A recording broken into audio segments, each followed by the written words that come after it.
Oke, halo, selamat malam semuanya. Selamat bergabung di Study Club Peziarah. Nah, tema hari ini kita ambil temanya Camino de Santiago bareng Romo Elis nih. Halo Romo Elis, apa kabar Romo? Oh, baik. Siap. Jadi kita akan banyak diskusi dan ngobrol bareng Romo Elis di malam hari ini. Nah, sebelum kita masuk ke dalam topik, izinkan saya mungkin sedikit menjelaskan siapa sih sebenarnya peziarah itu ya. Mungkin boleh di Sebelum next. sebelum penjelasan kita buka dulu dengan doa, Will. Ya, boleh.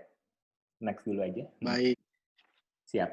Nah, sebelum baik. penjelasan, ya kita buka dulu dalam doa. Mungkin silakan Willem. Ya, Ibu Bapak, kawan-kawan sekalian, Romo Elis, mari kita buka online study club kita malam ini dengan doa bersama-sama. Kita hening sejenak, menyiapkan hati kita untuk berdoa. Dalam nama Bapa dan Putera dan Roh Kudus. Amin.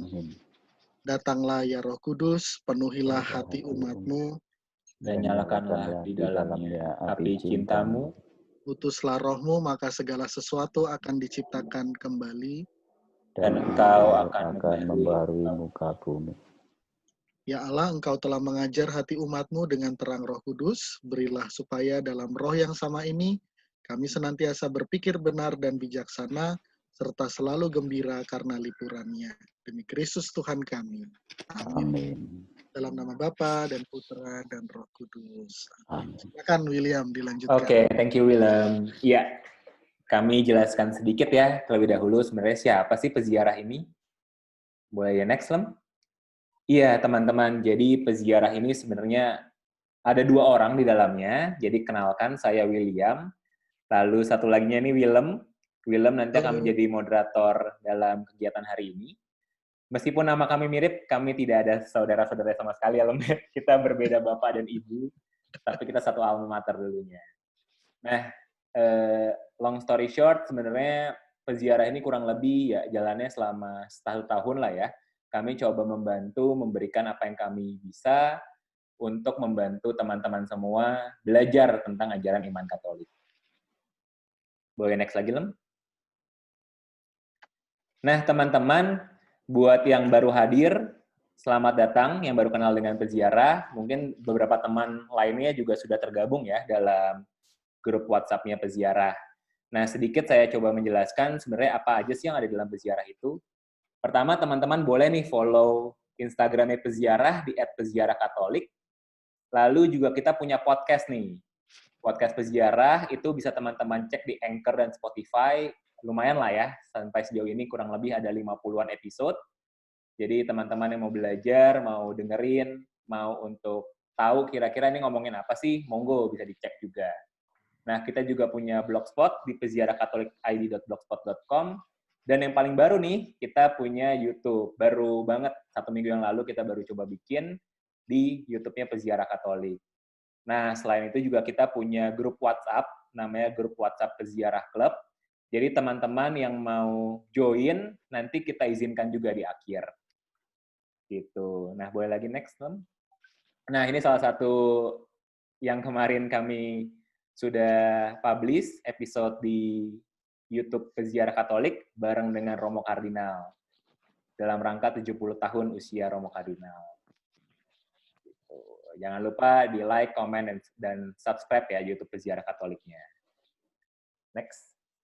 Nah, tadi saya sempat katakan kalau kita punya grup WhatsApp nih, namanya Peziarah Club.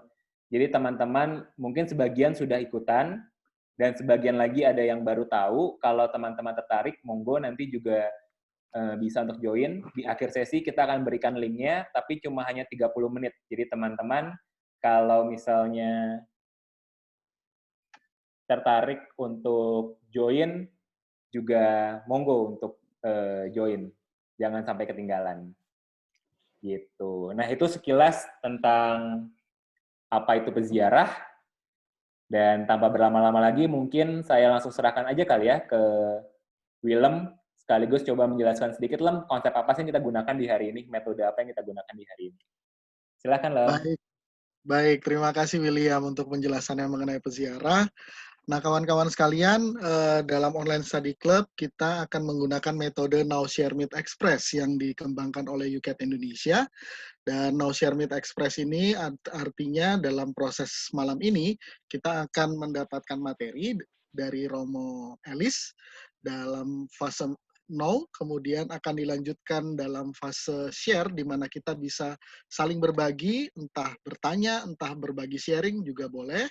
Lalu setelah itu kita masuk ke fase meet di mana kita membawa seluruh apa yang sudah kita dapatkan dalam fase know dan share dalam perjumpaan dengan Yesus.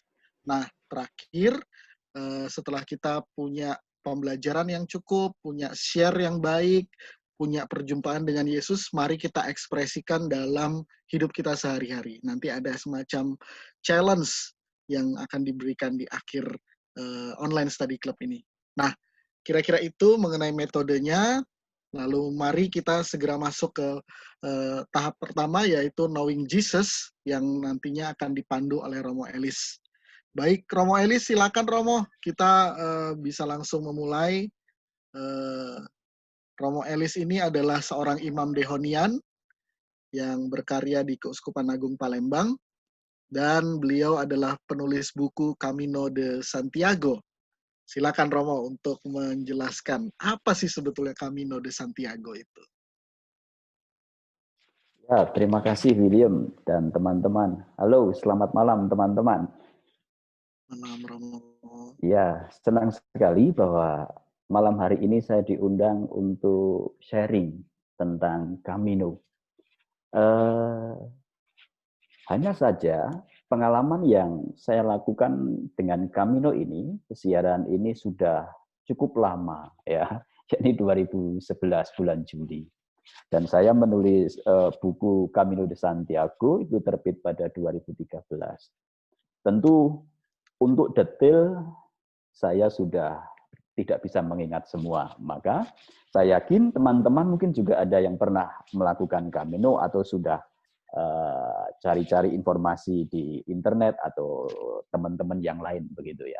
Maka nanti kita saling melengkapi saja, dan syukur-syukur apa yang akan saya sharingkan nanti memberi pemahaman lalu juga ketertarikan untuk melakukan ziarah. Karena memang ini bukan hanya sekadar ziarah mengunjungi suatu tempat, tapi adalah mengunjungi hidup sendiri, hidup rohani, hidup iman, hidup batin. Itu yang terpenting buat saya. Nah, lalu apa yang mau kita diskusikan di sini? Pertama, apa itu Camino de Santiago de Compostela? Kalau mau istilah atau apa itu dari katanya itu ya, Camino itu ya jalan atau berjalan. Santiago itu mau menyebut Santo Yakobus de Compostela, kampus dan stela. Kampus itu lapangan, stela itu bintang. Nah, itu ya. Jadi lapangan atau ladang bintang gitu ya. Karena ini ada terkaitannya melakukan suatu ziarah pada Santo Yakobus gitu ya, di daerah ladang bintang yang ditemukan makam Santo Yakobus itu. Lalu selanjutnya setelah dari sisi kata, kita mau melihat Camino, singkatnya begitu ya, Camino atau ziarah itu tadi. Camino itu ya tidak lepas dari tokoh utama, teladan yang mau kita ikuti, yang mau kita tuju, yakni Santo Yakobus. Lalu siapakah dia? Ya kita tahu dari Injil, dari kitab suci, bahwa dia adalah salah seorang dari Rasul Kristus. Dia adalah anak Zebedeus, papanya Zebedeus, mamanya itu Salome. Mereka nelayan dan yang sangat kaya gitu ya. Dia disebut juga di dalam kitab suci itu sebagai Yakobus besar atau Yakobus agung, yang lebih tua dari Yakobus yang lain. Karena ada Yakobus yang lebih kecil, badannya kecil, umurnya juga lebih muda begitu. Nah, ini juga termasuk salah seorang murid yang terdekat, yakni bersama Yohanes saudaranya dan juga Simon Petrus, dekat dengan Yesus maksudnya. Nah, setelah Yesus meninggal atau setelah Yesus wafat dan bangkit gitu ya, para murid lalu diutus. Demikian pula si Yakobus Rasul ini. Dia menginjil. Bahkan dikisahkan dia berinjil hingga sampai ke Spanyol, ke daerah Galicia, itu di daerah pesisir Samudra Atlantik begitu ya. Hanya dikisahkan ini tentu sejarah berbalut juga dengan legenda begitu ya. Dikisahkan di sana secara singkat penginjilannya di sana tidak begitu sukses. Dia hanya punya beberapa murid. Maka dia balik lagi ke Tanah Suci. Waktu itu dikisahkan hanya punya murid yang setia itu 9. Lalu yang 7 ikut balik ke Tanah Suci, yang 2 tinggal di Spanyol. Nah, ketika balik, di Tanah Suci, di Palestina itu, dia ditangkap oleh si raja itu, Herodes Agrippa pertama. Dan dari situlah dia lalu dibunuh. Gitu ya. Dibunuh tahunnya antara 42 sampai 44 begitu. Nah, ketika dibunuh, murid yang ikut ke Tanah Suci ini tadi, ke Palestina ini tadi, membawa, dikisahkan begitu, jenazahnya balik lagi berlayar ke Spanyol. Nah, dari situlah ya dikisahkan, nanti detailnya silahkan baca di buku atau di googling di mana itu ya. Singkat kata, lalu disitulah para murid dengan izin ratu atau siapa saya persisnya agak lupa begitu, lalu dimakamkan, minta izin salah seorang raja atau ratu itu minta dimakamkan di Spanyol. Nah, perjalanan sejarah bla bla bla kita tahu ya, kalau nggak keliru Islam atau matam bangsa Moors itu datang ke Eropa abad 7 atau berapa itu ya, atau sekitar itulah. Nah, lalu di situ kisah mengenai Yakobus ini yang dimakamkan di sana mulai terlupakan. Nah, waktu itu dikisahkan dalam entah legenda, entah campuran baru tadi, ada seorang petapa pelayu, ya dia sering menyaksikan ada bintang jatuh, itu hujan bintang itu ya, dari suatu tempat gitu. Lalu kok ini sering, dan dia akhirnya curiga, oh jangan-jangan ini ada sesuatu. Nah, lalu didekati dan singkat cerita di situ ditemukan makam yang di makam itu diberi tulisan ini adalah Yakobus anak Zebedeus dan Salome. Lalu dia menghadap uskup atau siapa waktu itu dan akhirnya singkat kata pokoknya singkat cerita ditemukan begitu. Lalu dibangunlah di situ sebuah tempat doa atau tempat ziarah. Nah, konteks selanjutnya yang terjadi dalam sebuah sejarah ketika bangsa Moors atau tentara Muslim kalau tidak keliru begitu ya menyerang Eropa, lebih-lebih di daerah Spanyol, daerah Galicia. Di situ lalu muncul ada sebuah legenda gitu ya. Di pertempuran yang macam itu muncul seorang kesatria. Dia seperti yang ada di gambar itu ya, gambarannya seperti itu.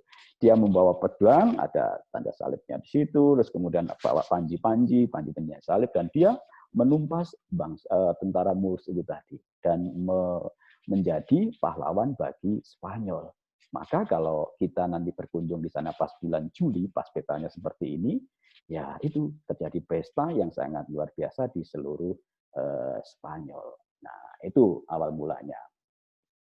Lalu akhirnya kita dari situ muncullah mulai ya ada penokohan dari sosok si Yakobus sendiri yang makamnya kita temukan akhirnya pada tahun 1813 atau 14 itu ya, sekitar itulah.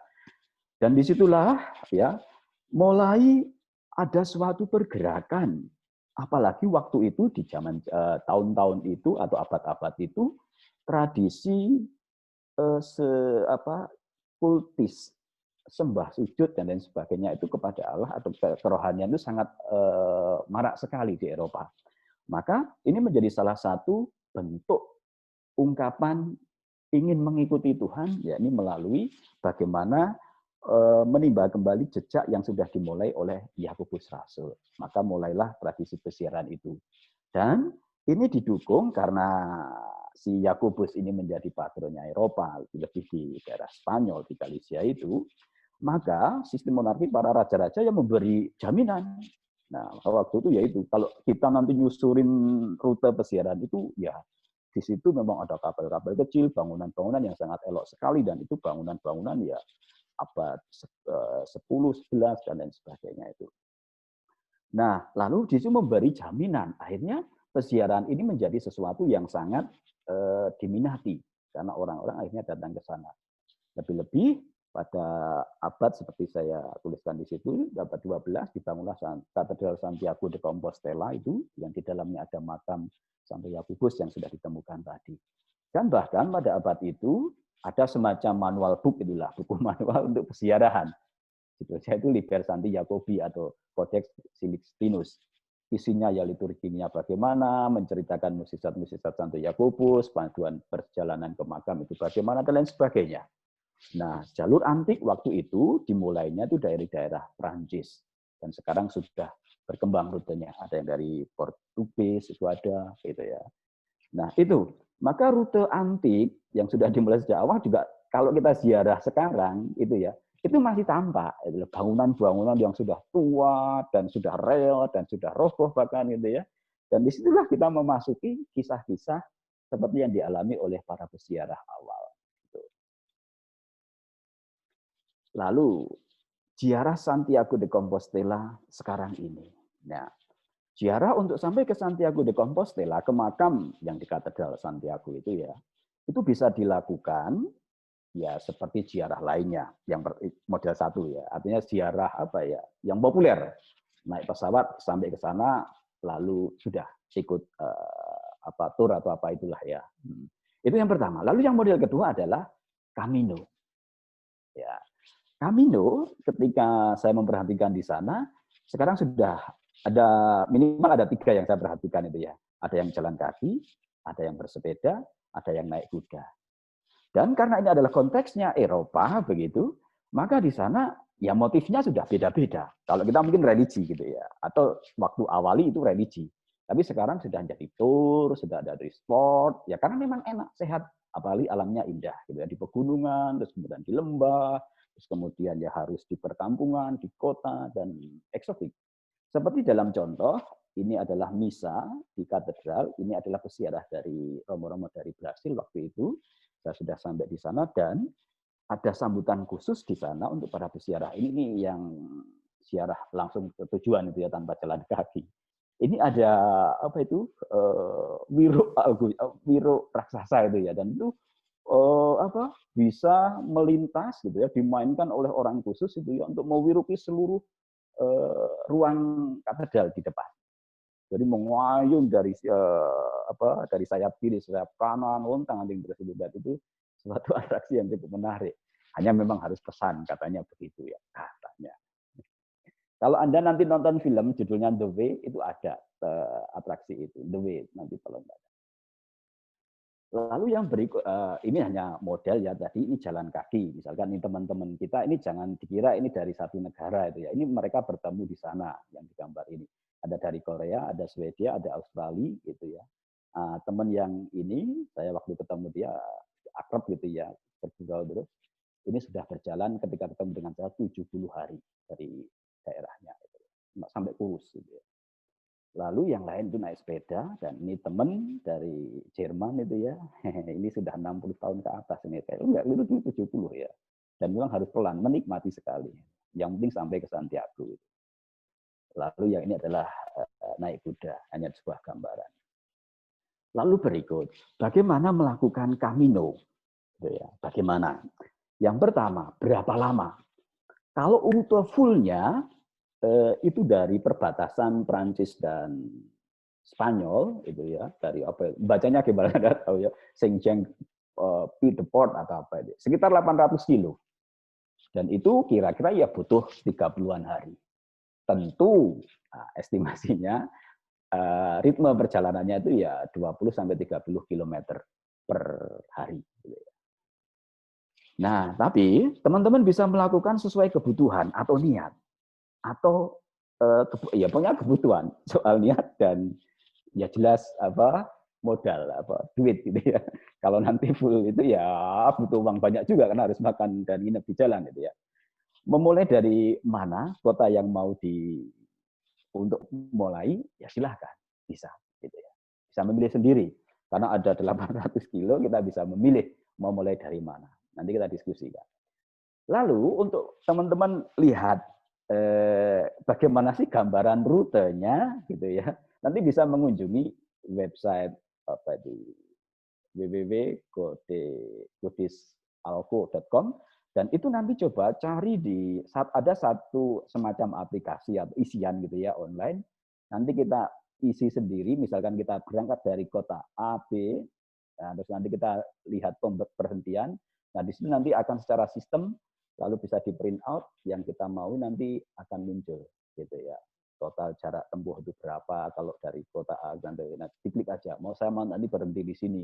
Terus jarak tempuh harian kira-kira berapa, terus kemudian info fasilitas bagi peziarah. Oh iya, kalau Anda khawatir, di gambar sini ya, ada itu nanti di kota atau tempat yang akan kita singgahi nanti akan diberi petunjuk. Itu nanti ada penginapan atau tidak, ada rumah makan atau tidak, ada air yang bisa diambil secara gratis atau tidak untuk diminum, dan lain sebagainya. Informasi di sepanjang rute Camino selalu ada. Gitu.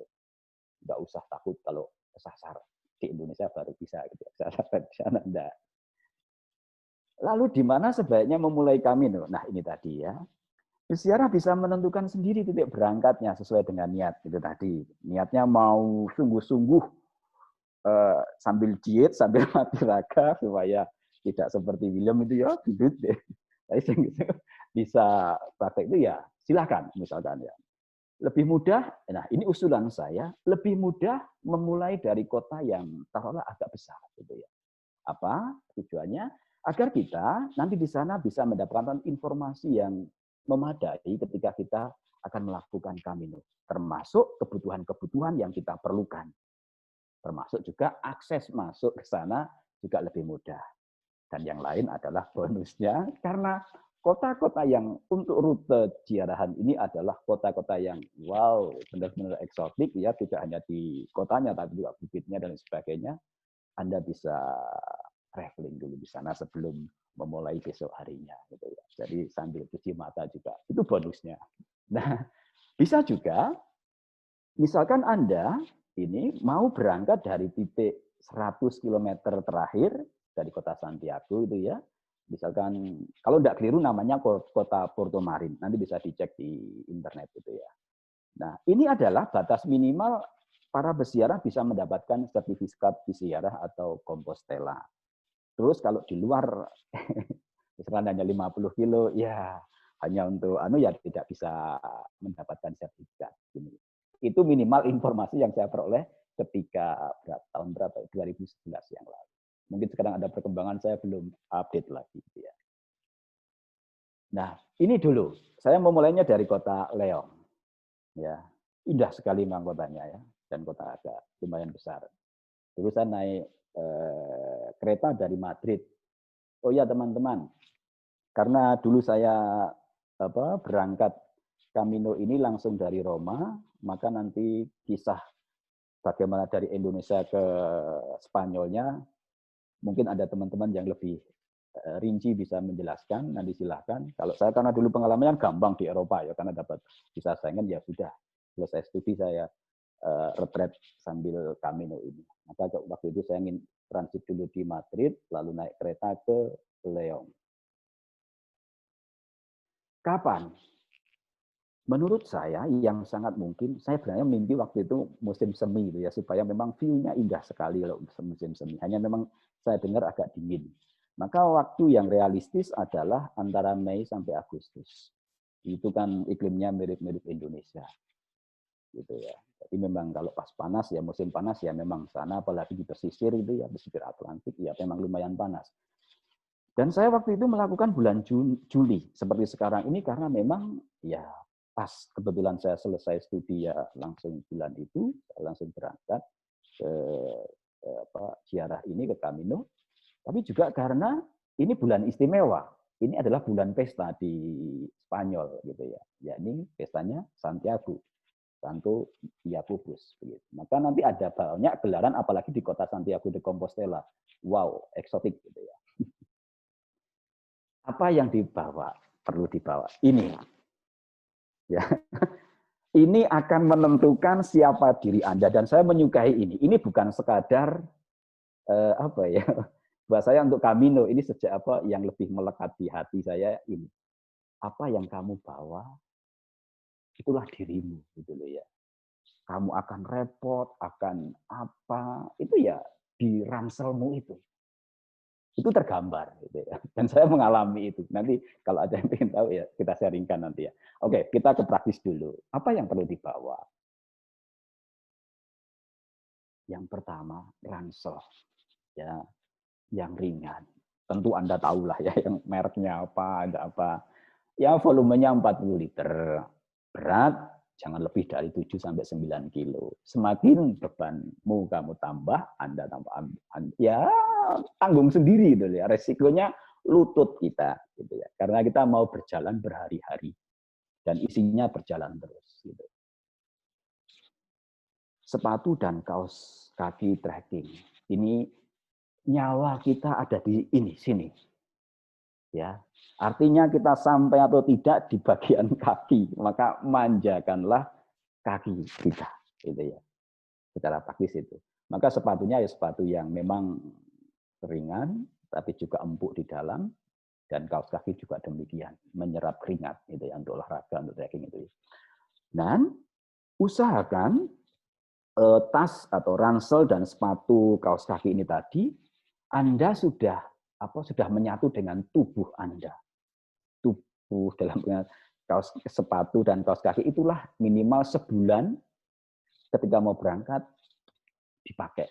Atau bahkan waktu itu saya sampai latihan juga di kota Roma itu jalan kaki sampai disebut orang gila itu ya karena jalan kaki lumayan jauh dengan sepatu kaos kaki yang sama dengan beban yang sama. Nah, itu latihan untuk sampai 1 bulan. Itu akan membiasakan sehingga kaki kita nanti lebih akan dimudahkan. Tidak dapat banyak aral melintang di jalan. Lalu yang berikut, pakaian. Nah, teman-teman, saya tidak lebay ya. Kalau di ilustrasi itu ada apa itu celana itu cowok ya. Bahkan yang maaf ya, ini toh kita sudah bisa sampai ini kelihatan di jalan, bahkan yang cewek pun ya aksesoris daleman pun juga dijemur. Karena apa? Mau ringan. Bawa cukup bekal 1, yang dipakai 1, cadangan 1. Yang cadangan biasanya masukkan dalam kantong plastik, nanti kalau terjadi apa-apa maka masih punya 1. Lalu yang lain yaitu dijemur di tas yang kita bawa. Karena apa? Ketika kita sampai, gitu ya, kita cuci, mandi, lalu kita traveling keliling kota sebentar, baru besok ya itu keringnya di jalan. Satu jaket, itu jaket yang sungguh-sungguh tipis, ringan begitu ya, yang anti air atau kabut atau angin. Karena memang sering di pegunungan walaupun di musim panas juga ternyata di sana juga dingin gitu ya. Lalu juga jaket yang untuk dingin itu apa, sweater atau apa namanya itu juga bawa ya, supaya memang nanti kalau pas juga musim semi atau karena musim panas pun di sana juga di daerah yang tinggi juga masih dingin. Jas hujan yang ringan juga, 2 pakaian dalam pribadi dan topi itu. Ya nanti ini bisa kita elaborasi lagi. Perlengkapan lain, sleeping bag. Mengapa butuh? Karena gini teman-teman, kita tidurnya di albergue, ya tidurnya di tempat yang sangat dan kadang-kadang tidak standar. Ada kepindingnya, ada ini itu, ya peziarah banyak dan apalagi kalau musim panas. Maka di sana seringkali juga itu apa? Ada keringat. Nah, ketika kita bawa sleeping bag sendiri atau matras atau apa itu yang biasa untuk bawa ke mendaki itu lebih aman untuk tubuh kita itu ya. Center karena biasanya kita juga berangkatnya pagi-pagi dan masih berkabut. Jadi ya center lebih baik yang di kepala itu ya dan yang manual bisa dicas secara manual. Lalu alat mandi ya secukupnya, P3K jelas, tisu wajib. Karena apa? Seringkali kita geblek di hutan. Itu ya. Itu supaya untuk antisipasi saja dan untuk kebutuhan sekitar itu. Lebih-lebih untuk cewek pasti sangat membutuhkan. Karena darurat di alam ya kita tidak bisa antisipasi. Terus ini tambahan yang sangat penting, tapi juga ringan, tapi jangan diremehkan ya. Jarum dan benang. Jarum apa itu? Untuk jahit itu dah. Untuk kita nambal apa itu kan ada yang jahit itu ya. Fungsinya apa? Nanti kalau misalnya seperti di gambar itu ya, kulit kaki kita ngelupas dan berair begitu ya. Ketika sampai di albergue, di penginapan, udah. Yang penting benang tadi disterilkan dan juga termasuk jarumnya, lalu di situ ditusuk dan kita tinggalkan, gitu ya, tinggalkan benangnya supaya kering dan besok pagi sudah kering sehingga tidak sakit lagi. Itu fungsinya. Dan ini sudah sangat lazim dibawa oleh para peziarah karena seringkali kendalanya di kaki. Gitu. Walaupun di banyak tempat penginapan, misalkan ini yang penginapan punya paroki, volunteer banyak sekali, gitu ya. Tidak tahu kalau perkembangan sekarang, mereka juga melayani soal kesehatan, termasuk pijit dan lain sebagainya. Ada yang prana, pokoknya lain-lain, gitu ya. Dan menariknya adalah mereka volunteer. Apa yang perlu dilakukan di kota keberangkatan? Nah, ini hanya sebuah setting. Waktu itu saya berangkat dari kota Leong. Nah, ini teman-teman, menurut saya ini agak penting. Karena apa? Karena persiapan yang kita lakukan, misalkan kita dari Indonesia langsung ke sana itu ya, akan dimantapkan lagi di kota keberangkatan. Lebih-lebih, maka usul saya tadi adalah di kota yang agak besar. Atau kota yang memadai lah untuk cari kebutuhan. Yang pertama, apa yang perlu kita lakukan adalah mendaftar. Nanti di albergue masing-masing tempat untuk kita menginap, kita cari di sana nanti ada gitu ya. Kita daftar di sana dan kita akan mendapatkan semacam paspor peziarah itu sebutannya begitu ya, itu credenzial del peregrino atau apa namanya nanti akan saya tunjukkan juga ada. Lalu yang kedua setelah kita mendaftar dan pasti punya penginapan supaya kita nanti bisa istirahat besok hari kita berangkat pagi-pagi gitu ya. Santai dulu ya. Setelah itu ya santai dulu. Menikmati kota itu sambil cari informasi gitu ya. Karena memang kotanya indah kok dan banyak hal bisa kita kunjungi. Lalu yang berikut, karena kita akan mulai di kota, usul saya adalah coba mulai mendetek ini gambar apa logo ikon-ikon kerang gini, ini adalah rute alur untuk nandai. Karena apa besok kita harus berangkat pagi-pagi dan di kota sulit cari mendetek ini tanda penanda jalan ini ya. Maka lebih baik kalau lagi awal kita bareng teman-teman yang lain karena biasanya peziarah yang lain banyak dan tandanya gampang kok ya. Ada tas ini itu dan sudah ikut mereka gitu ya. Tidak akan kesasar. Kalau kesasar ya kebangetan.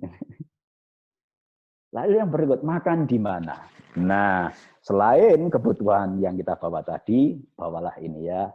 Biasanya saya waktu itu juga bawanya adalah yang ringan-ringan, roti Prancis, itu kan awet gitu ya. Maka ya sambil berangkat pagi-pagi sekali ya udah ngemil di jalan. Misalkan itu model pertama. Dan enggak usah panik bawa botol minum banyak-banyak, nanti itu beban sendiri. Karena di sepanjang jalan banyak akses air keran gitu ya, itu boleh diminum dan boleh ngambil gratis gitu ya. Makanya ya salah satu cara makan yang pertama yaitu bawa bekal, tapi jangan terlalu banyak karena menjadi beban sendiri. Lalu yang berikut adalah makan ya di restoran, ya tapi ya restoran ala. Tapi semuanya ini bergantung dari niat si peziarah. Ini mau mati raga atau enggak? Kalau waktu itu saya mati raga dalam makan kenyang itu hanya sekali sore. Yang lain hanya itu tadi ngemil di jalan. Maka waktu saya turun kalau tidak keliru 5 kilo itu ya 12-an hari itu. Nah, ini bisa dan biasanya itu murah untuk menu peziarah itu biasanya cuma 9 euro. Itu maksimal 9 euro. Tidak tahu kalau sekarang ya. Lalu yang lain adalah makan yang disediakan oleh albergue. Ini saya sangat terkesan, ini ada kayak di rumah keluarga itu ya. Ini di albergue yang dikelola oleh paroki. Ini di Vonsebadong. Itu kota desa yang sudah sangat di ujung gitu ya dan hampir tidak berpenghuni, tapi mereka di sini ada volunteer, emak-emak sama anak-anak ini volunteer yang menjagai rumah sana. Kapelnya sudah hampir roboh, gitu. Tapi disinilah mereka menerima dan saya ketemu dengan Pater Yesuit nih ternyata mereka ini. Dan saya dengan seorang Romo Dehonian juga, dia waktu itu sedang studi di Dublin. Nah itu ya, jadi gambaran nanti kita bisa makan di sana. Dan kalau dari albergue milik paroki biasanya adalah sukarela memberi gitu ya. Dan saya senang dari aspek ini adalah ingin merasakan juga bagaimana gereja terlibat bagi para peziarah. Lalu yang lain makan di mana ya kita bisa masak sendiri gitu ya. Biasanya albergue menyediakan alat masak dan kompor dan lain sebagainya. Kita tinggal nanti belanja apa yang kita mau gitu di toko-toko dekat situ. Lalu tidur di mana? Ini salah satu foto, ini teman saya yang dari mana? Dari Dublin, ini suster dari Barcelona, ketemu di jalan, dan ini langsung di penginapan, albergue. Albergue itu ada yang privat, itu biasanya lebih mahal. Kalau dulu ya, sekarang pasti sudah diupdate. Sekitar 7-8, kalau yang milik pemerintah ya 5, kalau yang paroki atau gereja itu biasanya sukarela. Gitu ya. Kalau nggak rela ya nggak ngasih, nggak apa-apa. Nah ini tempat tidur, ini tempat tidur yang privat, artinya yang punya perorangan itu ya, punya paroki di barak gitu ya, di aula besar sekali, dan kita tidur asik kok tidurnya. Nanti musiknya apa, dengkuran orang Eropa itu seru-seru. Dan memang itu menjadi musik tersendiri, ada dengkuran, ada bau, ada nano-nano gitu. Tapi ya itulah artinya perjalanan itu ya. Saya menikmati itu dari sisi itu.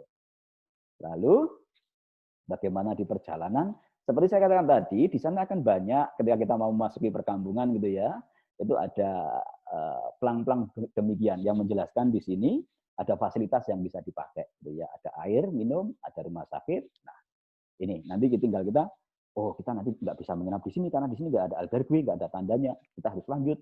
Maka nanti bisa menghitung kira-kira ke depan kita masih butuh berapa, ini jam berapa, waktu kira-kira masih jaraknya masih berapa kilo yang memungkinkan dapat penginapan itu di mana. Dulu saya tidak menentukan akan berhenti di mana, tapi lebih mengikuti ritme fisik, ritme rute gitu ya.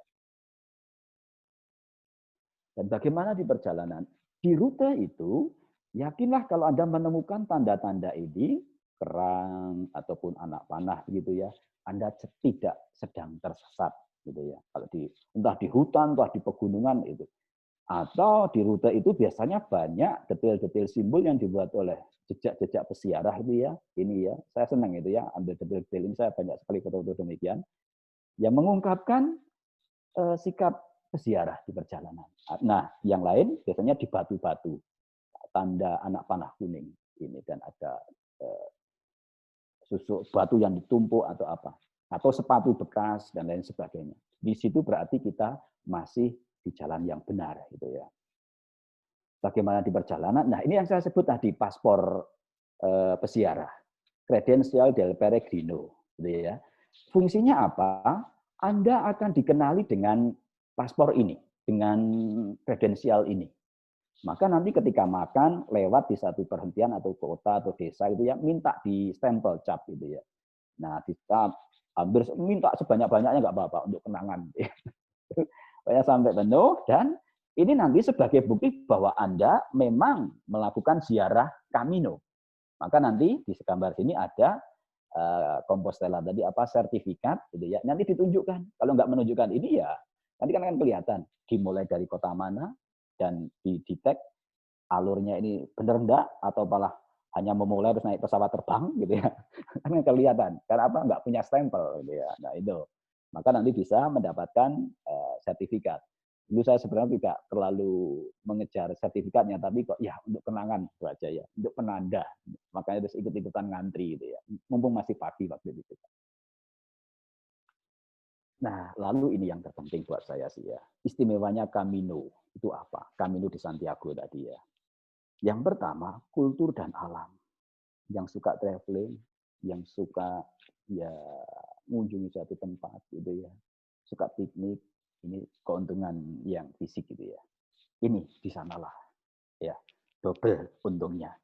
Lalu ya ini saya dapat teman gila ini gitu ya. Karena di hampir setiap perhentian kami ketemu gitu, walaupun di perjalanan kami sendiri-sendiri. Mereka sungguh gila itu ya. Gila dalam pengertian anak-anak muda dari aneka negara ketemu di jalan lalu akrab gitu. Dan dengan kami juga demikian gitu ya. Dan disitulah ya dalam perjumpaan beda kultur dan lain sebagainya saling sharing, saling ya lelah bersama, saling mendengarkan begitu. Itu yang lebih ini. Dan bagaimana di situ kita belajar satu dengan yang lain, lebih-lebih soal kultur atau mengingat kembali lebih-lebih jejak si Yakobus Rasul itu. Lalu ini ziarah sesungguhnya, buat saya itu ya Karena apa? Coba bayangin ya. Ini di gambar ini.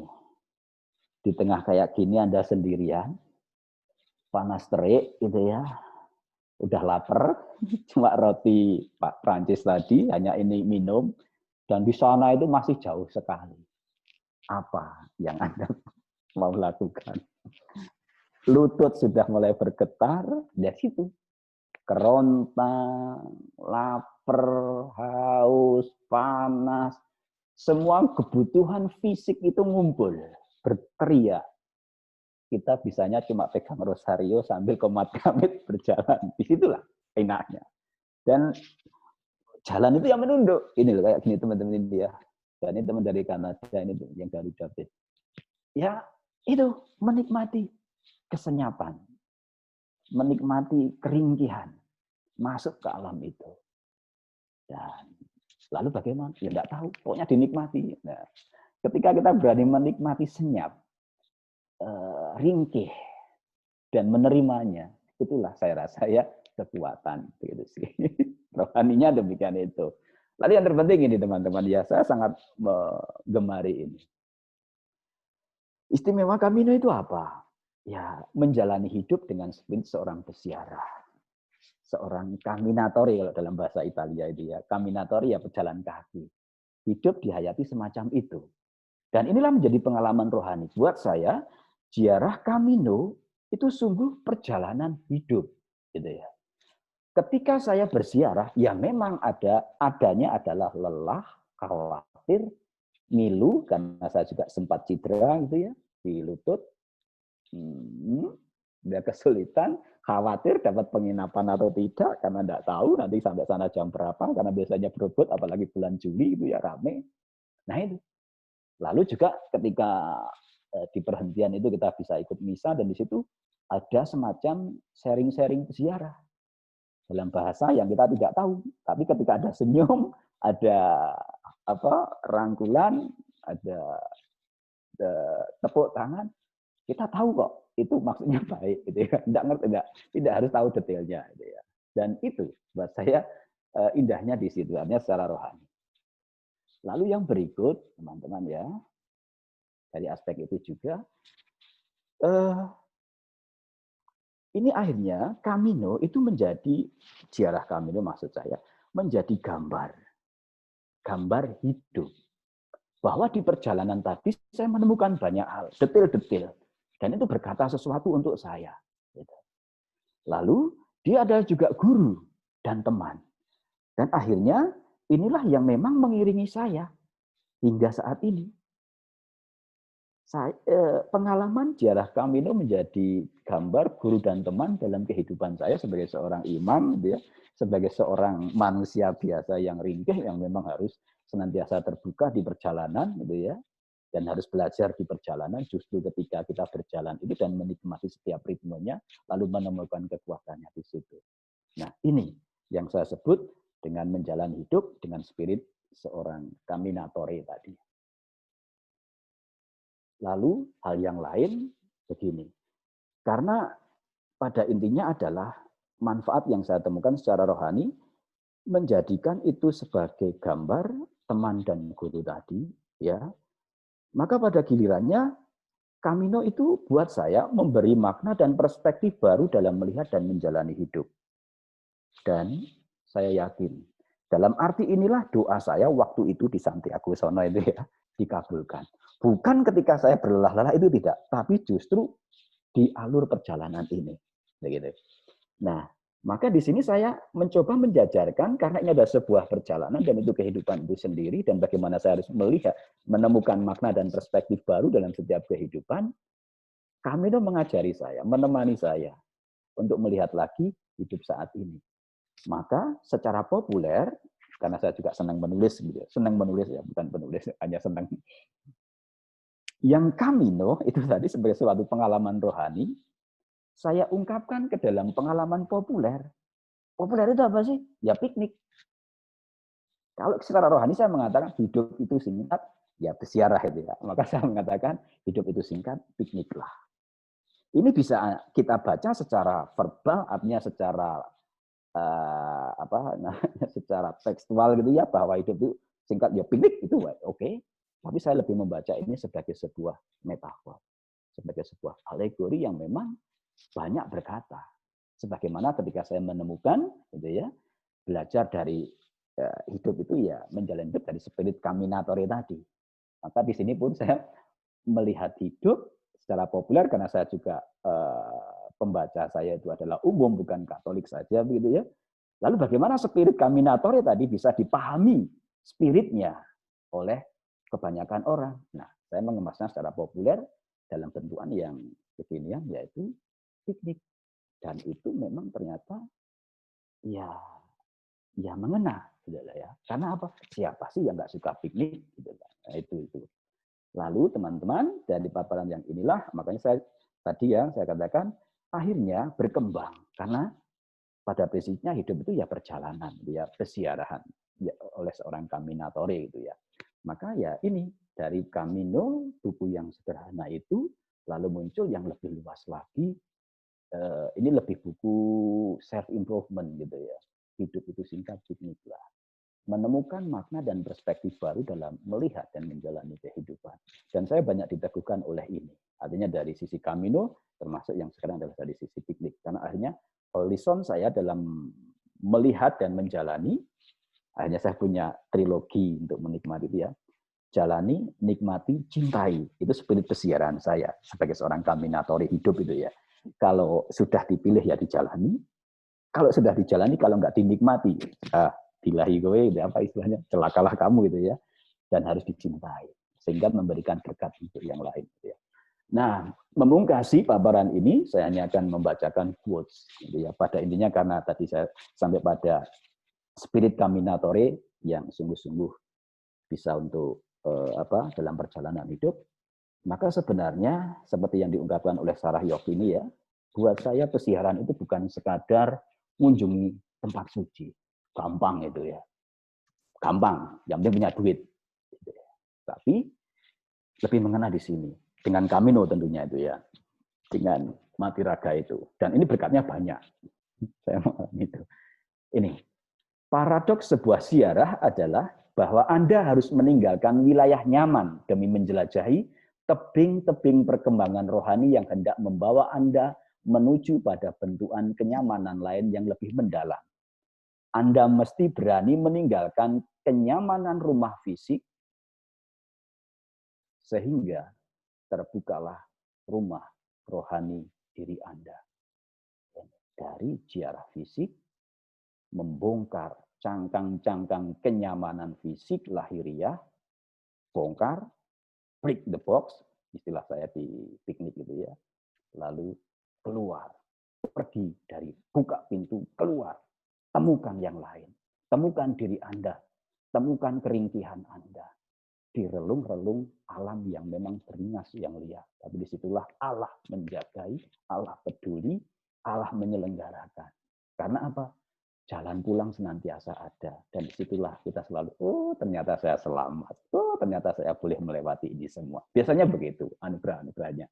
Oke teman-teman, itu ya saya rasa yang saya paparkan dari apa yang coba saya bagikan ke Anda. Nanti sekiranya ada sharing-sharing dan tambahan informasi, saya sangat berterima kasih sekali. Maka, muchas gracias, buen camino. Terima kasih. Buen Camino. Terima kasih banyak, Romo. Sama-sama. Terima kasih banyak atas paparannya, karena hidup itu singkat, maka pikniklah gitu ya, Romo ya. Dan sebetulnya bicara tentang Camino de Santiago dan makna yang begitu mendalam yang tadi Romo ceritakan, buat kami di Peziarah ini sangat relate banget ya, karena kami punya tagline, Romo, karena semua kita adalah peziarah. Jadi memang kita semua adalah caminatore. Caminatore. Kita semua homo viator gitu ya, manusia homo viator. peziarah. Dan ziarah kita semua pada akhirnya akan menuju kepada Allah. Dan itu yang lebih penting ketika kita mengunjungi tempat-tempat ziarah. Dan sudah begitu banyak pertanyaan ini, Romo. Nanti kita bahas satu persatu. Saya ingin mengharapkan kawan-kawan sekalian yang sudah bertanya mungkin bisa siap-siap kalau nanti di-unmute gitu ya, supaya nanti bisa siap-siap. Yang pertama mungkin Anastasia Indah mau langsung bertanya atau dibantu ditanyakan?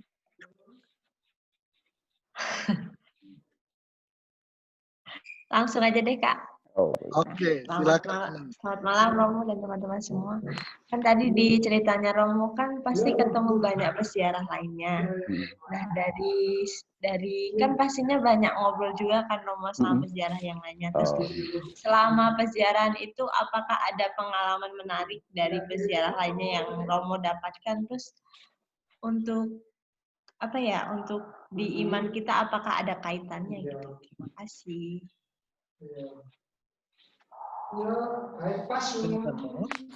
langsung dijawab? Langsung dijawab, Oke. karena pertanyaan ini juga sama dengan satu pertanyaan lain dari Vincentia Octalia Prasetyani terkait dengan pengalaman juga, Romo. Oke. Silakan, Romo. Saya merinding dengar pertanyaan tadi. Karena memang gini ya, detail di perjalanan ketika kita berziarah, detailnya ada di situ. Dan itu cerita iman buat saya tentunya. Yang pertama, detail-detail tadi. Gambar-gambar ungkapan peziarah. Sepatu ditinggalkan. Itu berkata sesuatu. Tongkat ditinggalkan. Ingat di Injil.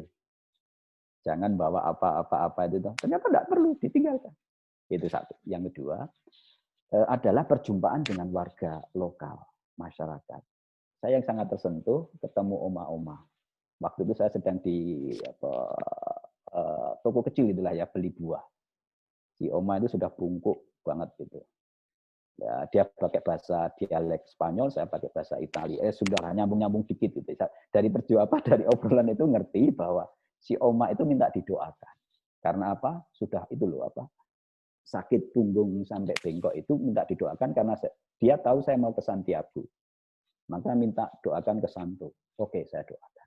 Itu. Ada kepercayaan. Lalu juga teman-teman muda itu ya, senantiasa itu. Ada, apalagi tahu saya dari Indonesia, waktu itu yaitu konteksnya adalah kita lagi seru-serunya soal apa itu bom itu ya di beberapa tempat. Dan itu menjadi suatu dialog. Karena banyak sekali orang muda di sana. Dan ketemu dengan orang yang saya kagumi adalah percaya. Karena apa? Percayanya karena kita satu tujuan di Santiago. Cuma itu yang menyatukan. Langkah kita beda, ritmenya beda, modal kita beda, tapi satu tujuan di sana. Kita nanti ke Santiago. Dan ini karena di jalan selalu ya ada perjumpaan itu tadi. Dan saya tidak tahu kalau saya imam, karena memang ya nggak tampak. Ketika di Katedral Santiago, saya ikut misa dan konselebrasi. Dan saya diminta untuk doa umat dalam bahasa Indonesia. Lalu setelah misa, yang tadinya ketemu di jalan, ternyata kamu imam, gitu ya. Bau itu ya, karena belum mandi. Gitu ya. Jadi ya udah rangkulan dengan aroma yang asik-asik. Nah, tapi itu ya berbeda, tapi kita satu tujuan, Santiago. Itu yang menyatukan. Jadi ya percaya itu tadi menjadi kenyamanan untuk di jalan. Dan buat saya hal-hal cerita-cerita kecil lain ya itu menjadi sungguh real di pengalaman iman. Gitu sih. Begitu. Terima kasih, Anas. Terima kasih banyak, Romo, untuk jawabannya. Semoga terjawab ya, Anas ya. Nah, Romo menajamkan sedikit dari pertanyaannya Vincentia Octalia. Apakah ketika di sana Romo sempat ketemu orang Indonesia lain, Romo? Indonesia lain tidak kayaknya ya, kecuali teman yang studi di Dadung itu tadi, Romo EN. Nah, itu karena waktu itu si Romo yang mimpin misa sampai bilang, inilah kali pertama saya atau kita misa dengan imam dari Indonesia yang jalan kaki, gitu ya. Artinya bisa konselebrasi waktu itu. Ya dengan dalam bahasa Spanyol, saya ngerti-ngerti dikit lah, karena kan beberapa istilahnya mirip dengan bahasa Italia. Gitu ya. Iya, oke. Terima kasih banyak, Romo. Jadi memang begitu mendalam ya pengalaman ziarah ini, dan kalau saya tidak salah sebetulnya World Youth Day yang sebenarnya berkembang sekarang itu juga salah satu inspirasinya dari Camino de Santiago gitu, mengajak orang muda berziarah ke tempat-tempat di seluruh dunia bersama-sama. Oke. Baik, berikutnya ada pertanyaan lagi, Romo, dari Chandra Pramanda Paskanta Ginting. Ini apakah mau bertanya langsung atau saya bantu bacakan?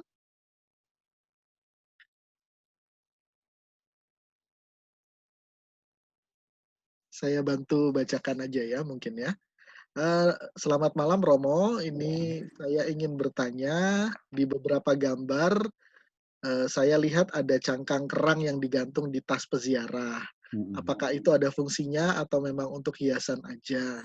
Terima kasih banyak sebelumnya, Romo. Oke, makasih. Untuk berikutnya nanti mungkin bisa siap-siap Cliff ya.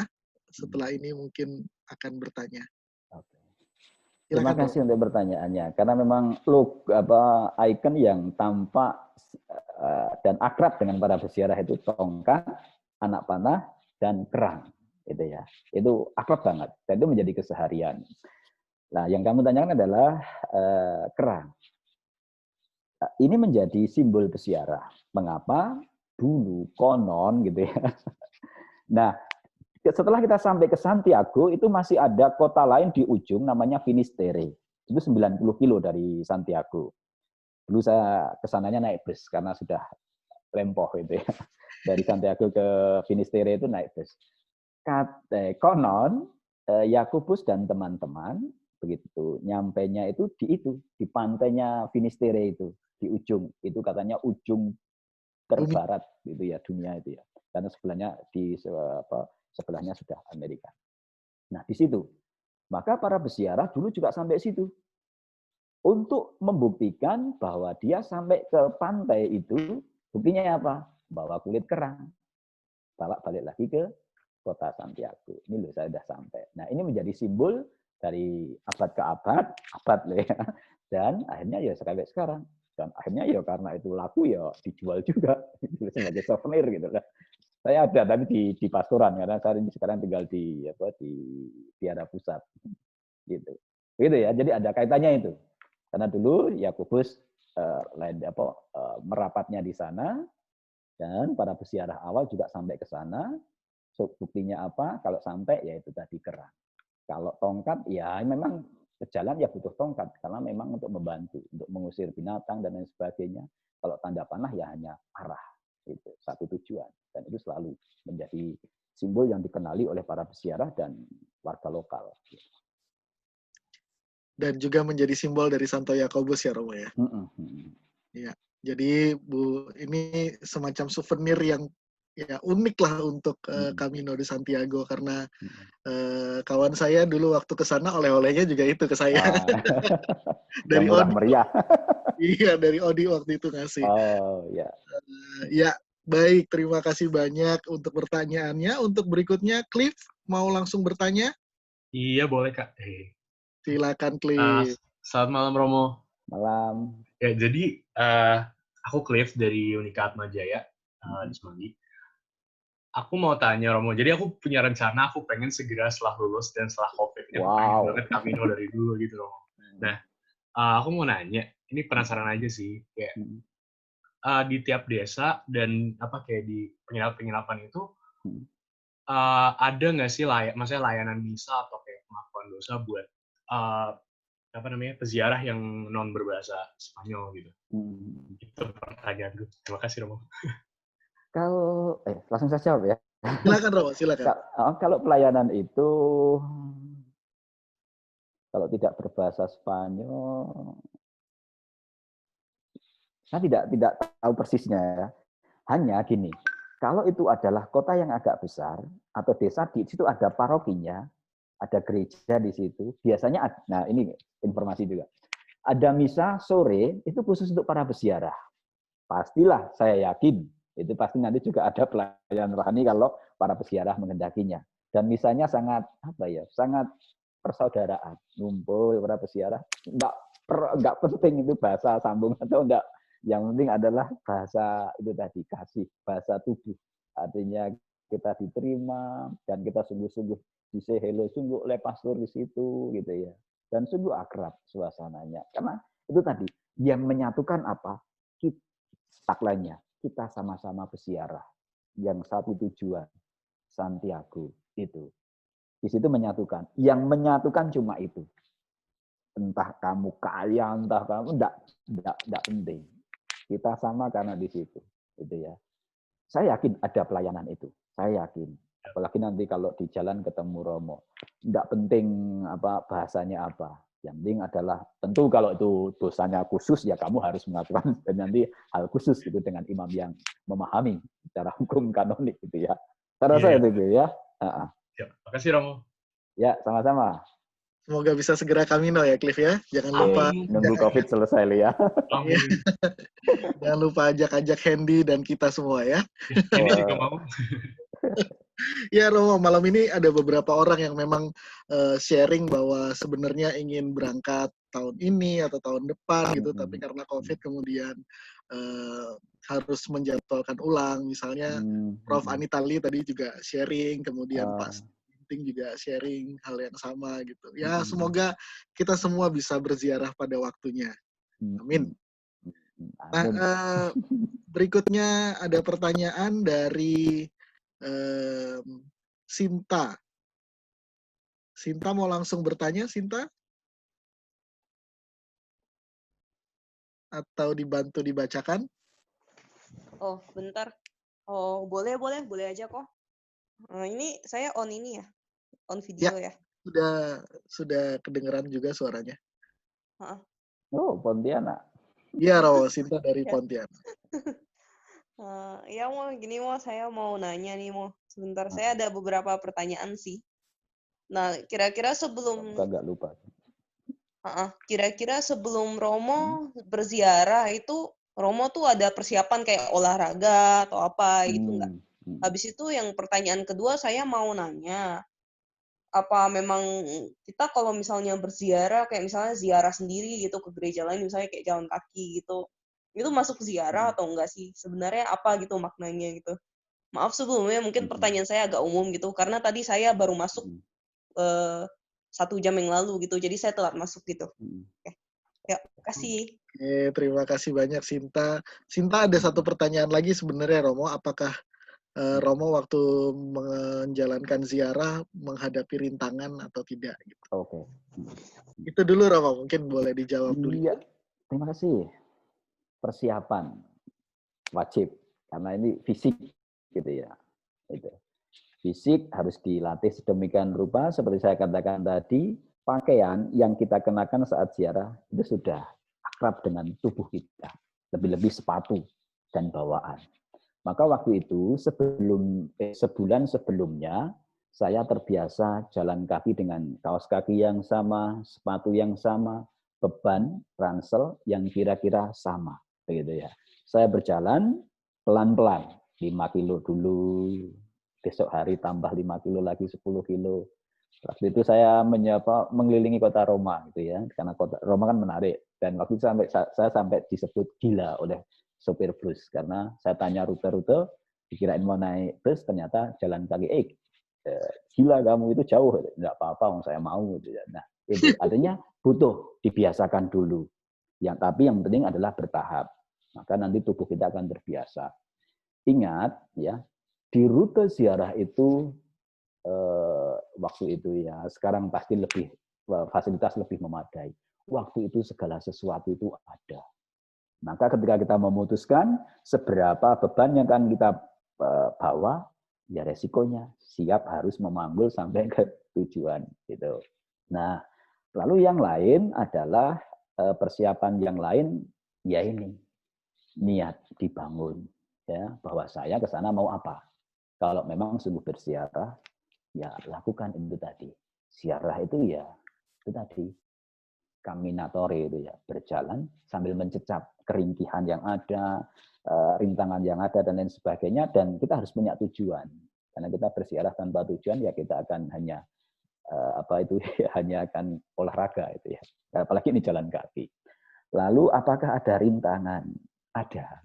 Waktu itu rintangan saya adalah cedera di lutut. Karena setelah masuk di Fonsebadong, kebetulan dari Leong ke Fonsebadong itu lumayan, rutenya naik, dan itu hari pertama.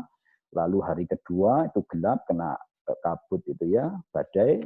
Terus kemudian setelah sampai puncak yang tertinggi itu di puncak Iragu, saya harus turun terus dengan beban yang masih itu tadi egois ya, banyak beban di tas itu di ransel, harus turun 25 kilo jaraknya dan turun terus.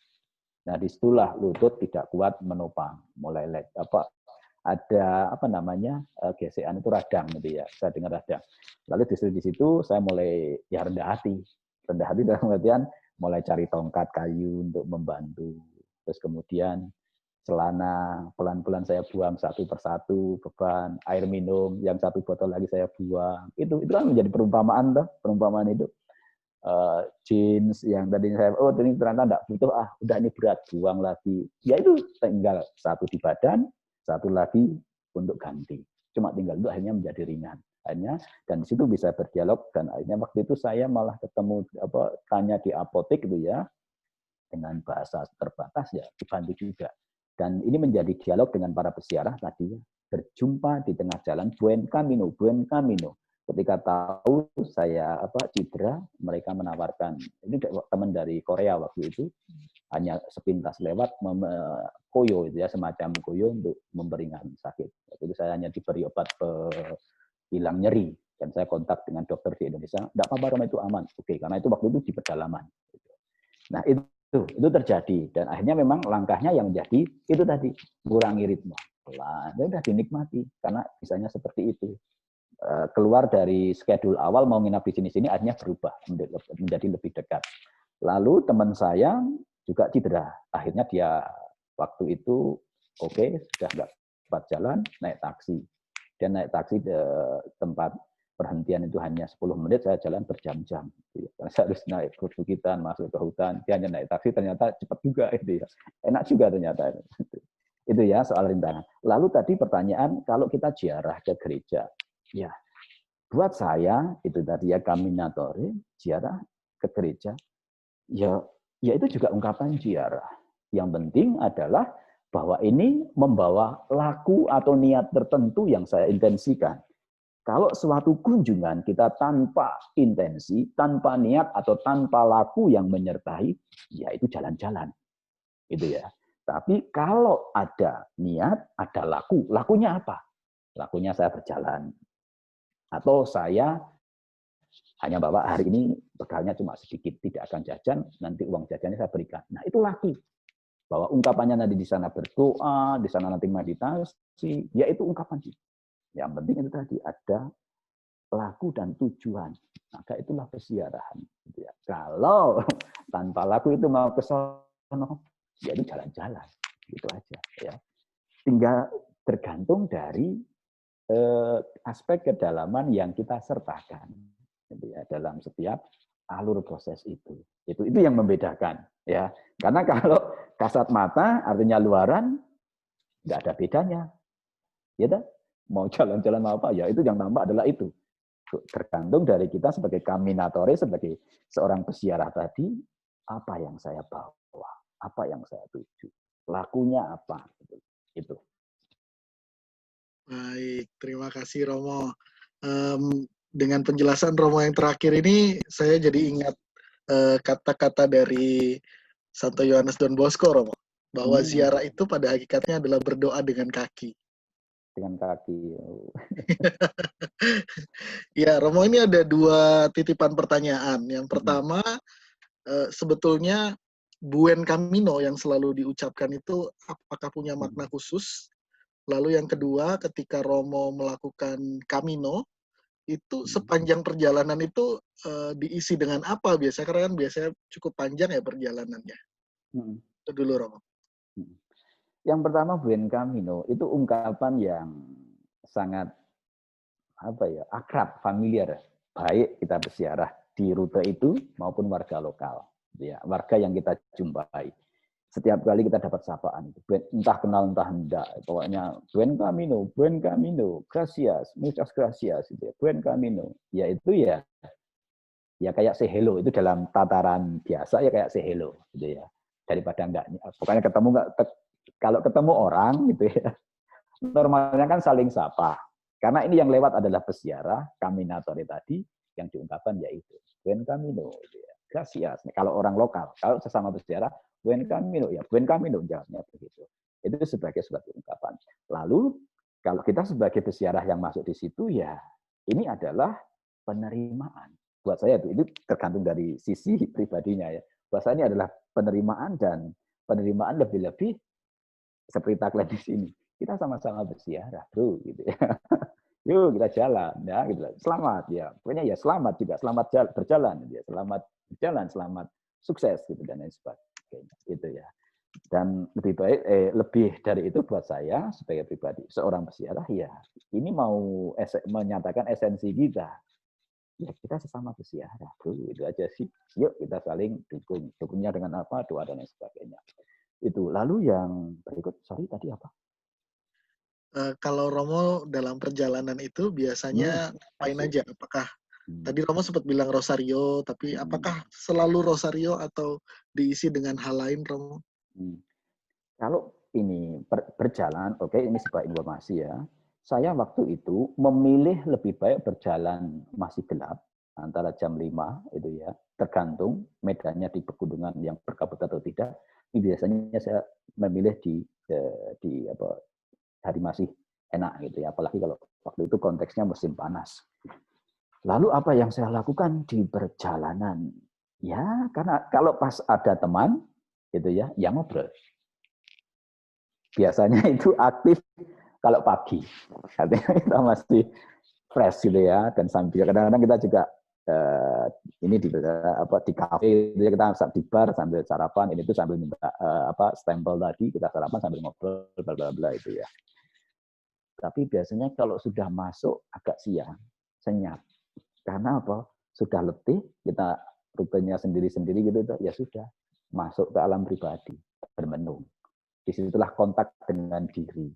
Kadang ya rosario, kadang ya udah membangun ini ruang private di batin kita, berdialog dengan ini keterbatasan yang ada dan kemahakuasaan Allah yang ada yang menopang semua. Karena apalagi kalau kita di tengah sungguh-sungguh tadi ya di savana, tanah kering, kita lapar, haus dan lain sebagainya, udah jauh sekali kayaknya, ya sudah, itu penyerahan.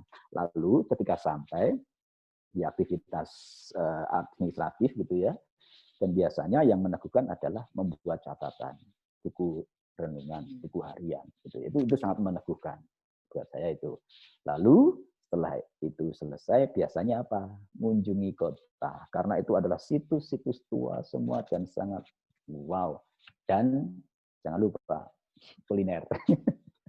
Karena apa? Kuliner kalau di sore hari memang sana Galicia itu terkenal dengan masakan lautnya yang murah meriah untuk para peziarah. Saya selalu ya, tarif saya adalah tarif peziarah karena sanggup saya cuma sedikit gitu. Dan saya memang intensinya ya memang retret gitu ya waktu itu, karena setelah selesai studi ya mengaturkan terima kasih gitu ya. Nah itu. Jadi ya ritmenya macam itu ya. Kalau terus kemudian di penginapan ya nyuci karena besok harus dipakai lagi, itu harus kering di jalan itu tuh, harus nyuci terus masak kalau pas mau masak atau ketemu dengan teman-teman ngobrol gitu sih. Isinya itu. Yang penting itu tadi sih ya, jalani, nikmati, cintai, sehingga semuanya ya ringan. Walau saya akui ya, hari H ketika saya harus cedera, harus sakit, adanya ya sakit, adanya ya kerontak. Tapi ya enggak apa-apa, toh harus tetap berjalan. Karena apa? Seperti di logo di background ini. Itu salib itu yang dituju, maka itu yang nguatin gitu. Itu ya, dia aja sudah sengsara kayak gitu. Masa kita cuma kayak gini jangan gitu ya. Itu sih teman-teman. Ya. Dan kalau tadi digambarkan ada beberapa gambar di mana ada sepatu yang ditinggal, batu yang ditinggal, itu ada makna tersendiri atau bagaimana, Rom? Nah itu sepatu banyak sekali ya, dan sepatu merek biasanya. Ditinggal biasanya memang tidak memadai untuk kaki itu satu ya, karena cenderung merepotkan, maka diuruskan. Biasanya memang ada sepasang, tapi biasanya direlakan tinggal saja itu ya. Yang kedua, tapi ini tidak fungsi karena mungkin dia punya serep mungkin ya. Yang kedua, biasanya sepatu rusak dan tinggal satu aja, itu tidak ada pasangannya. Biasanya ini pilih pasar berziarah. Lalu yang beberapa juga saya jumpai ini menjadi itu tadi semacam apa ya, icon, semacam lambang atau apalah. Di situ memang kadang-kadang ditaruh samaan di depan rumah, ada sepatu, ada tongkat, ada kerang. Tapi sepatunya cuma satu gitu ya. Bahkan waktu itu saya menemukan di Finisterre, itu di pantai, waktu itu kami menikmati sunset di sana dengan badai yang lumayan cukup kenceng itu ya. Ada sepatunya memang di batu. Satu. Dan itu memang ya ditinggal. Tapi orang yang membiarkan. Karena apa? Itu mengingatkan, itu tadi Camino, itu ziarah. Maka mengingatkan tadi juga kembali akhir-akhirnya adalah ya kita sama-sama caminatore, gitu. Kita sama-sama berziarah. Oke, karena kita semua adalah peziarah. Baik, ada 3 pertanyaan terakhir, Romo. Yang pertama dari Prof. Anitali. Tadi di salah satu gambar yang Romo tampilkan itu kelihatan ranselnya kok nggak banyak barang gitu. Apakah di sana dalam perjalanan Camino de Santiago itu ada jasa pengiriman barang antar penginapan, Romo? Itu dulu mungkin yang ditanyakan. 2 pertanyaan nanti akan menyusul. Kalau ini nanti perlu di-tag lagi ya informasi ini. Kalau kita lewat semacam agentur, sepertinya ada dan bisa.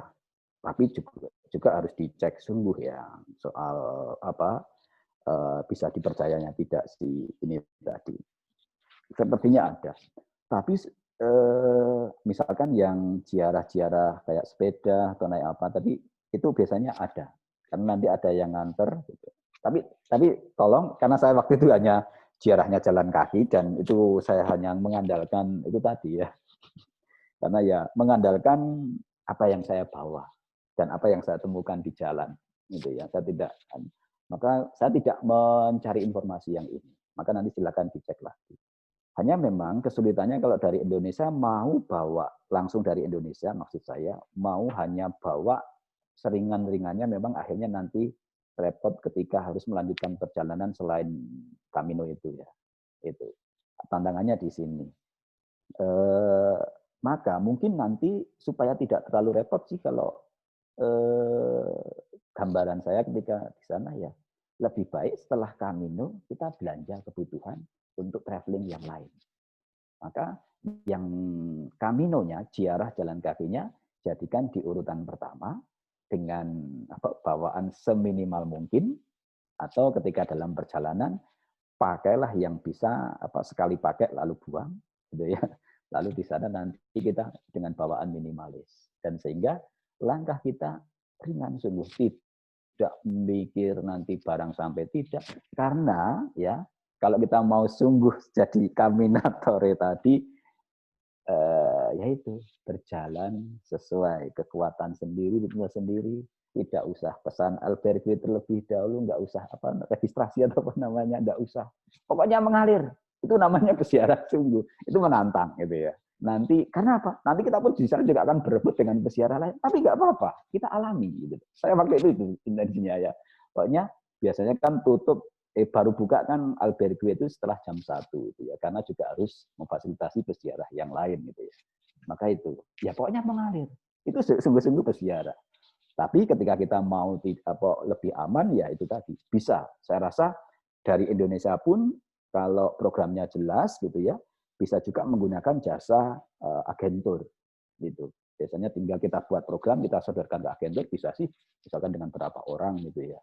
Tapi kalau hanya berapa orang pribadi gitu, menurut saya lebih baik, akan lebih murah, dan kita lebih ziarahnya tadi laku kita itu sampai itu ya. Menurut saya itu ya. Karena saya memang suka petualangan itu ya. Menurut saya rute Camino yang pertama selesaikan, bawa bawaan seminimal mungkin, rute berikut belanja untuk kebutuhan pakaian dan lain sebagainya seadanya. Gitu. Baru nanti bisa melanjutkan untuk proses ziarah atau traveling yang lain gitu. Supaya memang untungnya double, karena waktu itu saya juga langsung ke Lisboa itu ya, ke Portugal gitu. Ada tambahan pertanyaan dari Prof. Anitali, Romo. Kalau sepatu rusak itu ada toko nggak ya dalam perjalanan gitu? Ada. Oke. Maka sepatu, karena itu yang memang memanjakan kita, ya agak bermerek dikit nggak apa-apa, tapi kaki kita aman, kaki kita karena nyawa kita di situ, benar. Karena itu sensitif ya, sepatu memang harus dicoba dulu minimal sebulan itu dipakai supaya kaki kita familiar dengan kontur kaki itu dah. Ada hanya memang ya karena itu rute turis ya kalau Romo ya agak berat beli di sana gitu. Gitu teman. Oke Romo. Kemudian ada pertanyaan dari Novita Uli Fransina Tambunan, Romo. Apakah ada pertimbangan yang sulit sebelum melakukan Camino, Romo? Ini pribadi ya. Kalau saya enggak. Saya waktu itu dapat cerita dari teman dari Poland, dia seorang imam Dehonian juga yang studi kebetulan satu rumah, dia sudah melakukannya. Dan itu 800 kilo. Bayangin ya. Terus ada Romo yang serumah, yang juga ikut sharing di buku Camino ini ya, yang sekarang jadi uskup. Waktu itu dia merayakan Estapera imamatnya juga dengan Camino. Gitu ya. Dan saya melihat ada berkahnya. Ada yang mengalir gitu ya dari sisi itu. Maka waktu itu, oke. Saya juga senang traveling gitu ya. Waktu itu kalau saya liburan biasanya langsung lari kemana itu. Oke, ini menarik. Artinya saya juga butuh dari sisi laku rohani, saya butuh retret pribadi untuk melihat kembali perjalanan hidup saya, imamat saya, yang 2 tahun terakhir memang hanya kebanyakan ya dengan teman-teman kampus gitu ya, karena memang kuliahnya di bagian yang agak profan taruhlah begitu ya. Saya butuh dan saya pertimbangkan bahkan waktu itu ada Romo pembimbing rohani taruhlah yang sudah sepuh orang Italia, Mas. Gila apa kamu? Cari mati apa kamu? Orang kecil gitu mau jalan berhari-hari. Enggak apa-apa lah. Dia menentang saya itu. Tapi ya saya tetap jalan. Karena apa? Ya itu tadi, niat awal, laku gitu ya. Indah kok. Saya menyangka indah dalam pengertian secara fisik maupun rohani indah. Itu hanya memang harus berhitung dalam pengertian secara fisik bagaimana. Itu. Baik, Romo. Terima kasih. Lalu ada pertanyaan, Romo. Kalau dari Stefani Yulianto, kalau persiapan, tadi kan beberapa Romo bilang persiapan fisik ya. Kalau persiapan rohani apa ya, Romo? Dan ada persiapan khusus nggak supaya kita lebih sensitif untuk merasakan perjumpaan dengan Allah dalam perjalanan Camino itu? Kalau yang ini jalan panjang ya kalau persiapan rohani. Dalam pengertian saya saja sebagai ya bukan lalu saya mau membandingkan, bukan ya. Artinya pengalaman saya sendiri dari sisi persiapan itu, saya waktu itu hanya bermodal niat itu tadi laku. Lalu bagaimana berkahnya Camino itu sejauh saya merasakan dan kilas balik begitu, belum terang benderang ditunjukkan ketika saya melakukan. Ketika saya Camino. Bahwa saya menikmatinya, proses ini terus, it's okay. Dan lalu saya terbantu, ini bukan di persiapannya ya, tapi lebih di persiapan itu soal perjalanan. Soal rohani itu adalah soal jalan, bukan soal sebelum. Tapi soal jalan, kita terbuka, rendah hati atau tidak. Untuk yaitu berproses di jalan tadi. Maka ketika saya sekarang gitu ya, ketika saya membaca buku ini, wah, kok kering. Saya merasa begitu karena apa?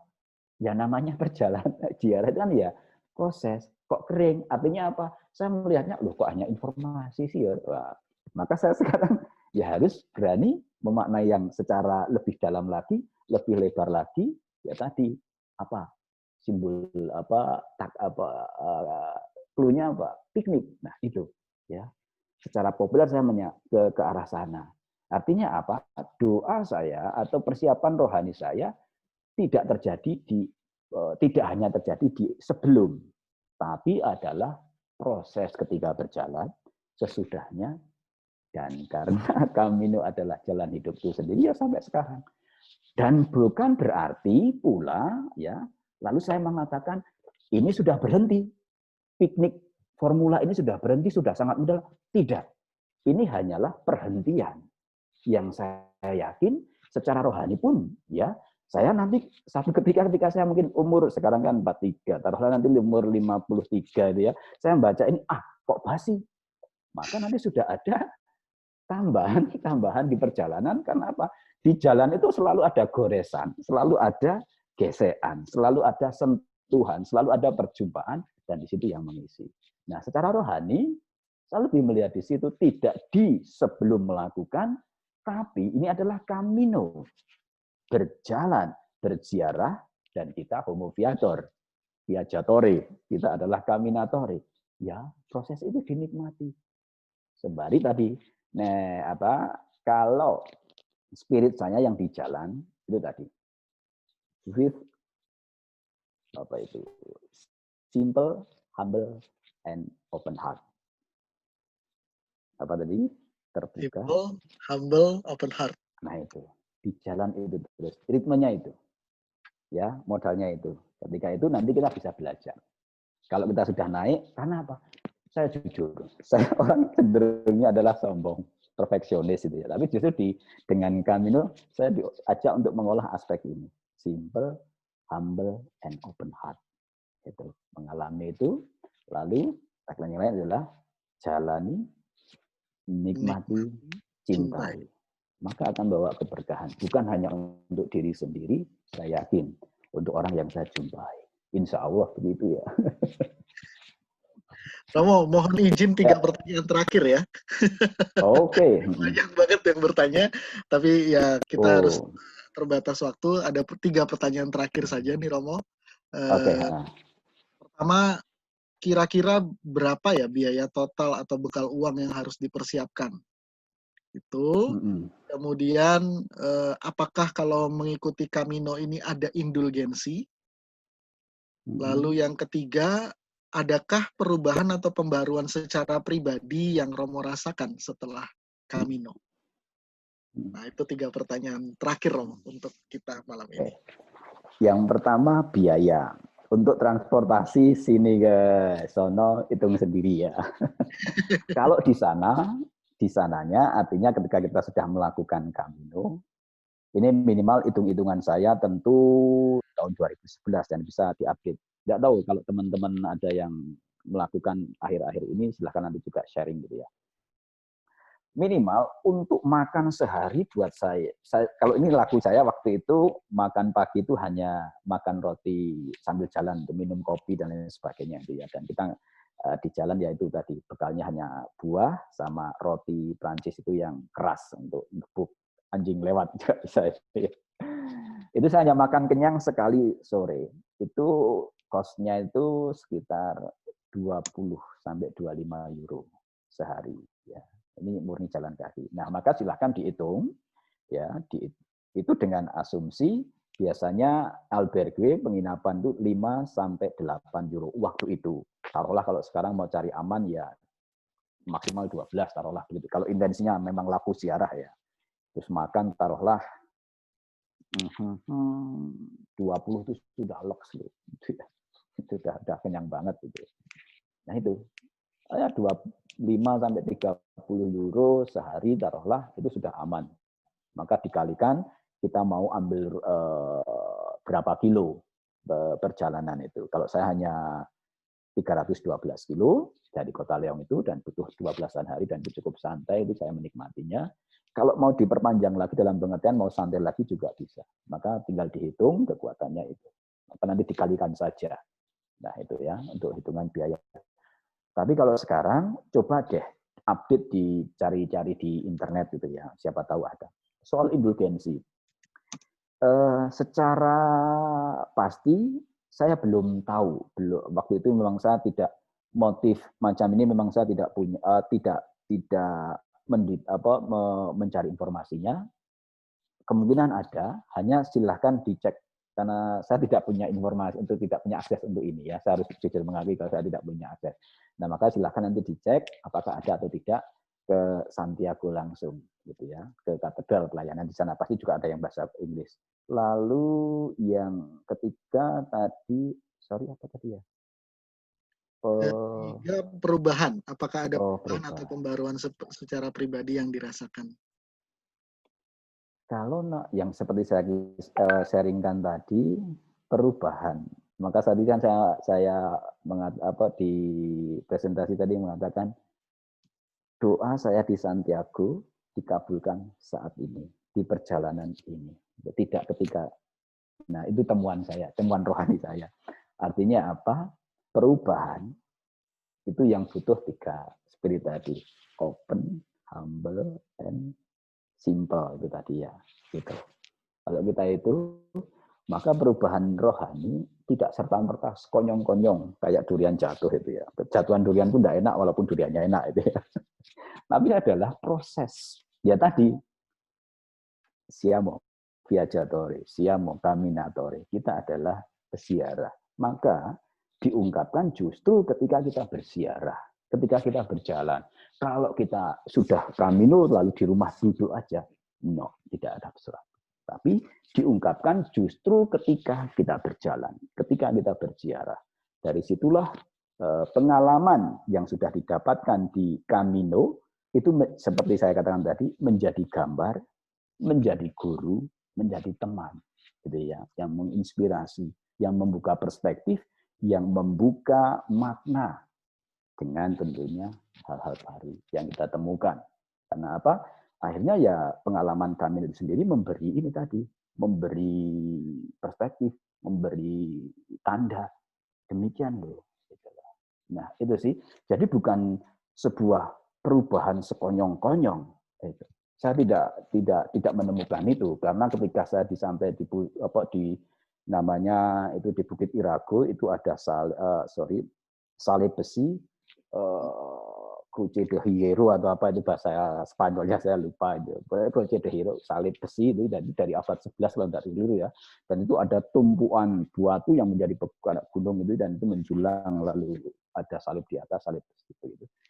Di situ peziarah mengungkapkan doanya dengan batu. Kalau nanti Anda menonton film The Way nanti akan tampak. Lalu di situ setelah kita doa dengan intensi, batu kecil, kalau mau bawa batu berat sebagai simbol dosa kita ya silahkan, tapi itu dimulai dari titik berangkat kita itu ya. Mau bawa sebongkah segini tidak apa-apa kalau kuat ya. Lalu nanti ditaruh di situ sebagai laku sesal. Ditinggalkan dan dengan doa rumusan tertentu, lalu situlah doa. Dan buat saya ya itu yang mengubah ya di kapan? Tidak di saat ketika itu sekonyong, tapi justru itu di perjalanan. Dan saya berani mensyukuri ya. Saya saya pengen balik lagi. Tentu dengan cara yang berbeda. Caranya seperti apa? Tentu saya tidak akan mengambil rute yang sama dengan itu. Tapi mungkin cara berbeda seperti apa yang saya bayangkan adalah modifikasi yang modern dan yang tradisional. Naik bus dari perbatasan Prancis Spanyol, terus nanti di rute yang menarik kita jalan kaki, nanti di rute yang biasa naik bus lagi. Nah ini pasti menjadi pengalaman. Nah, karena apa? Ingin nampak jelas atas pengalaman rohani kita. Gitu. Baik, Romo, terima kasih banyak penjelasannya. Nah, kebetulan Romo tadi ada seorang sahabat yang juga berbagi di kolom chat pernah ikut Camino, namanya Susi Adeline. Kita kasih kesempatan sebentar mungkin untuk sharing. Ada beberapa pertanyaan teknis kan tadi yang mungkin bisa diilustrasikan. Susi Adeline mungkin bisa langsung mengaktifkan mikrofonnya dan video untuk sharing pengalaman sebentar aja ya. Teman-teman minta maaf ini, semoga bisa jadi tambahan informasi juga. Hai, selamat malam semuanya. Selamat malam. Saya Susi. Saya dulu pernah ikut Camino tahun 2016. Rute yang saya ambil adalah 100 km terakhir dari Santiago Compostela, yaitu yang French Way. Dimulai dari Sarria sampai ke Santiago sekitar 7 hari. Itu kenapa 100 km? Karena kalau untuk mendapatkan sertifikat, seperti yang Romo tadi sampaikan, itu minimal harus 100 km. Nah, itu saya berdua dengan teman saya, tapi kami tidak seperti Romo yang beneran backpacker dalam arti yang Romo bilang peziarah murni yang jalan kaki dengan memakai ransel yang tidak terlalu berat. Kalau kami menggunakan jasa travel, yaitu Camino Ways, mungkin nanti bisa di-search di internet, itu mereka mengarrange semuanya. Jadi kita hanya intinya datang ke start di kota Saria dan melanjutkan perjalanan itu dengan membawa ransel kecil untuk sehari-hari saja. Sementara koper yang kita bawa atau ransel besar atau troli itu nanti mereka yang deliver dari satu kota ke kota lain. Dan untuk penginapannya pun mereka yang atur, dan itu tidak albergue, tapi itu antara hostel atau hotel. Jadi kamar lah intinya, kamar bisa kalau misal single ya single atau berdua. Jadi satu kamar berdua, jadi kayak kita tour and travel lah, kayak kita pergi tour lah intinya gitu. Nah, selama perjalanan dari itu ya saya sih enjoy aja. Karena banyak seperti yang Romo ceritakan tadi, banyak pengalaman yang kita temui. Yang pernah saya temui juga ada satu anak cowok dengan mamanya yang sudah umur 80 tahun, dan mereka katanya tiap tahun mengikut Camino ini karena waktu berkumpul mereka itu hanya saat Camino. Jadi mereka, karena mungkin anaknya kerja di kota lain, jadi mengajak holiday mamanya dengan melakukan Camino. Jadi ya kita juga surprise sekali, karena pertamanya kita yang masih 40-an rasanya udah capek, tapi orang yang tua malah lebih bersemangat kayaknya ya Romo ya. Itu kalau sekitar kira-kira pengalaman saya. Beda dengan Odi. Kalau Odi ya. Oh ya Odi. Kalau dari biaya kira-kira dalam perjalanan aja itu menghabiskan berapa? Kalau itu waktu itu 7 hari itu sekitar 700 euro. Kalau backpacker sendiri bisa untuk 700 itu mungkin bisa seperti selama Romo mungkin 20 hari bisa. Memang kategori cukup mahal, tapi memang kalau untuk yang ingin merasakan petualangan benar-benar mungkin bisa ambil yang backpacker. Kalau seperti kita ya petualangan yang nggak murni ya Mo ya. Baik, Kak Susi, terima kasih banyak untuk sharingnya ya. Semoga menjadi tambahan informasi buat sahabat peziarah yang lain. Dan tadi mungkin sempat ada pertanyaan, ada yang menyinggung tentang Jacobean Year. Itu mungkin bisa dilihat di kolom chat. Ada sahabat kita, Aryo Baskoro, memberikan informasi. Jacobean Year itu tahun di mana tanggal 25 Juli, pestanya Santo Yakobus itu jatuh di hari Minggu. Terakhir itu di tahun 2010, dan kayaknya akan jatuh lagi di tahun depan, 2021. Wow. Yuk ke sana. Nah, itu. Dan biasanya rame tuh kalau Jacobean Year itu. Dan indulgensi katanya biasanya akan ada di sana. Baik, sobat peziarah semua, terima kasih banyak untuk sharing yang begitu kaya pada malam ini. Semoga memberikan inspirasi buat kita semua. Mari kita bawa know dan sharing kita ini dalam fase berikutnya, yaitu meeting Jesus. Kita bawa perjumpaan kita dalam doa bersama. Mari kita siapkan hati kita untuk berdoa. Kita akan mendoakan doa peziarah kepada Santo Yakobus. Dalam nama Bapa dan Putera dan Roh Kudus. Amin. Ya Bapa, Engkau yang membawa hamba-Mu, Bapak Abraham, keluar dari negeri orang Kasdim, melindunginya dalam pengembaraannya. Engkau pula yang menjaga orang-orang Ibrani menyeberangi padang gurun. Kami memohon padamu untuk menjaga kami, hamba-Mu yang akan berziarah dalam kasih-Mu, di dalam nama-Mu menuju kepadamu. Jadilah baginya pendamping dalam perjalanan, penuntunnya dalam persimpangan jalan, nafas baginya dalam kelelahan, perlindungan baginya dalam bahaya, bekal dalam perjalanan, naungan dalam cuaca panas, terang dalam kegelapan, penghiburan bagi asanya, dan kekuatan dalam niatnya. Maka dengan bimbingan-Mu ya Bapa, kami dapat tiba dengan aman dan sehat pada akhir peziarahan dan diberkaya dengan rahmat dan kebajikan, serta kembali dengan selamat ke rumahnya, dengan dipenuhi sukacita dan rahmat peziarahan. Dalam nama Yesus Kristus, Tuhan kami. Amin. Santa Maria, Doakanlah kami. Rasul Yakobus, Doakanlah kami. Santo Yohanes Paulus II, doakanlah kami. Amin. Amin. Dalam nama Bapa dan Putera dan Roh Kudus. Amin. Baik, setelah now, share, dan meet, kita sekarang saatnya untuk express. Dan express untuk kita malam ini istimewa sekali.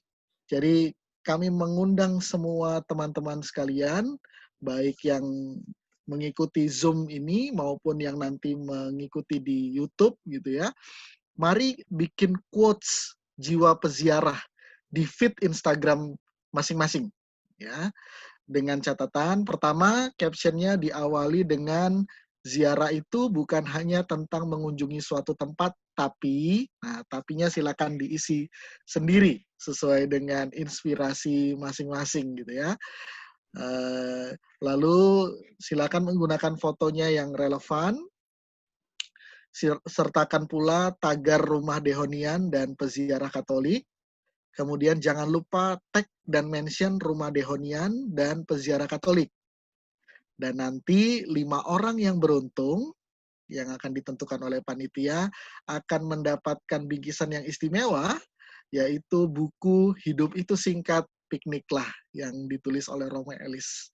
Dan catatannya ongkos kirim nanti ditanggung oleh peserta ya. Dan untuk kesempatan membuat quotes di feed Instagram teman-teman sekalian, kami tunggu sampai dengan tanggal 25 Juli 2020, persis di pestanya Santo Yakobus. Nah, mari disiapkan supaya kita juga bisa mengambil inspirasi bahwa hidup kita pada hakikatnya adalah peziaran, dan karena semua kita adalah peziarah. Nah, ini dia kira-kira gambaran bukunya, dan bukunya harganya lumayan ya Romo ya, jadi kalau dapat bisa dapat bonus 79.000 nih. Iya. Kira-kira itu no, share, meet, dan express sudah kita lewati semua. Berikutnya saya kembalikan kepada William. Silakan William.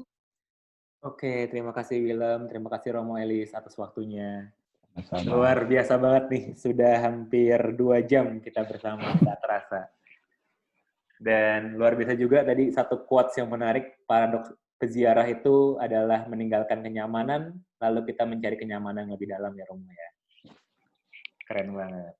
Nah, teman-teman, sobat peziarah sekalian, sebelum kita mengakhiri online study club hari ini, kami mohon izin ya teman-teman untuk mengisi evaluasi di bit.ly/evaluasi study club 8. Itu bisa juga cek di grup WhatsApp Camino de Santiago ya teman-teman. Mohon izinnya untuk teman-teman isi dalam rangka memperbaiki online study club ke depannya.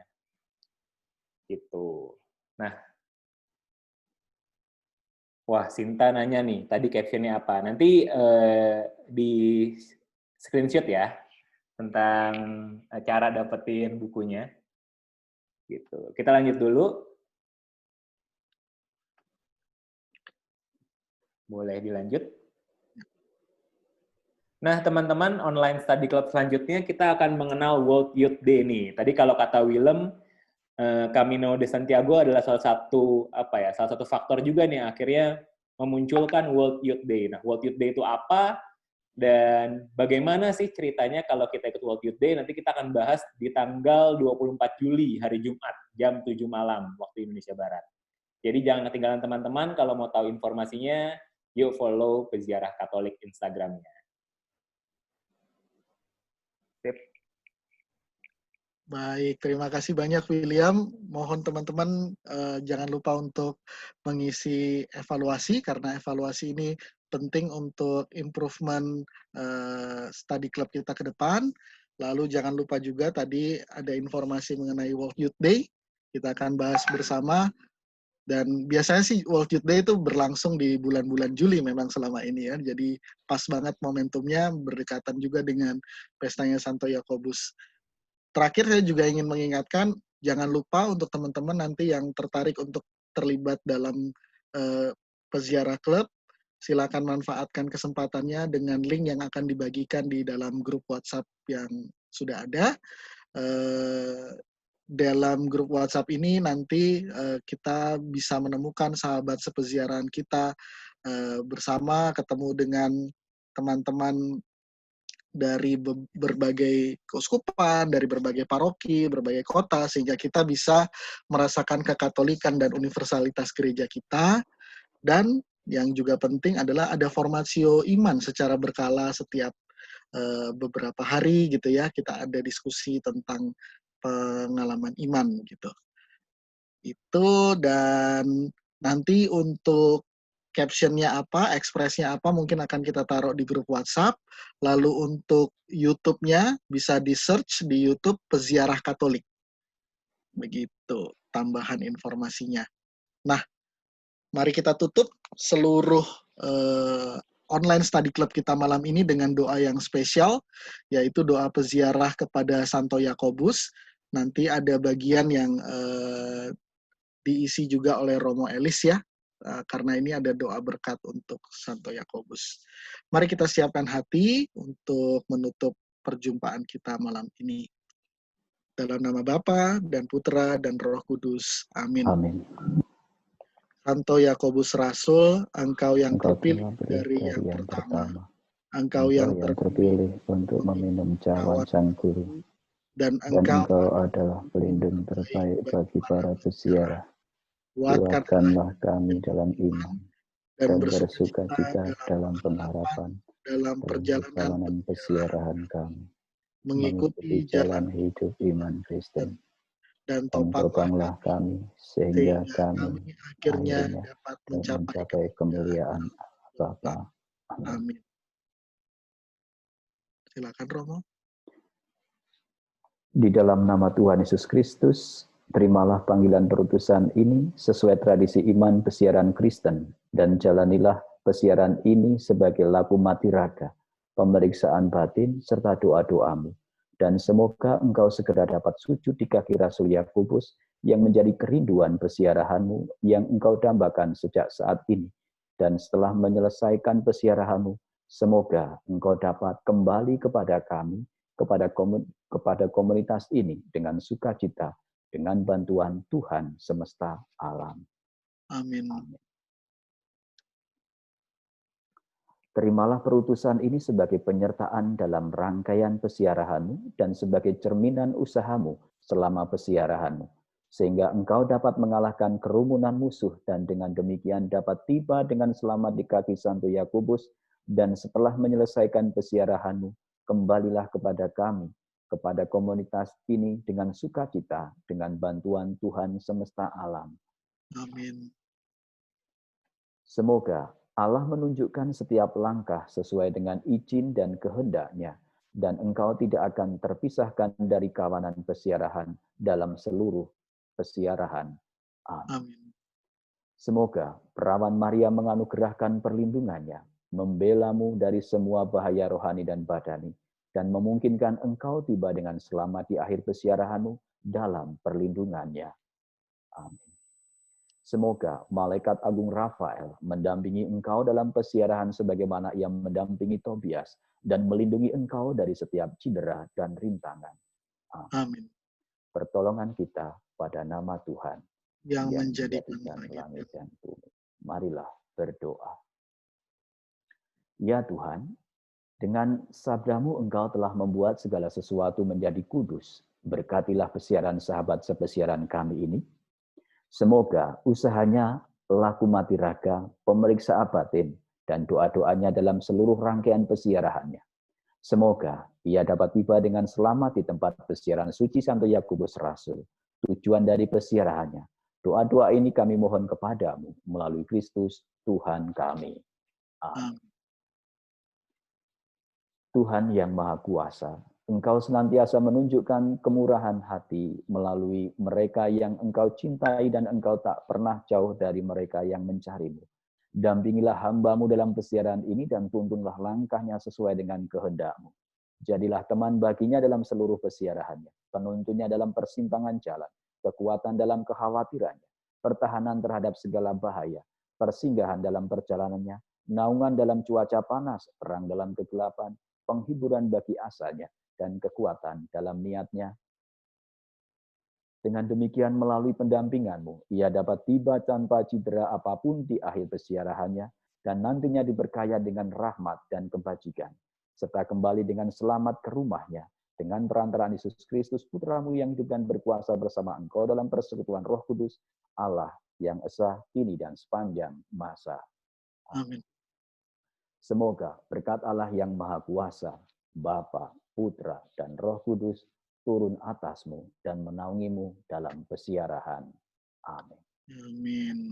Terima kasih banyak Romo, dan terima Sama-sama. kasih sobat peziarah semuanya.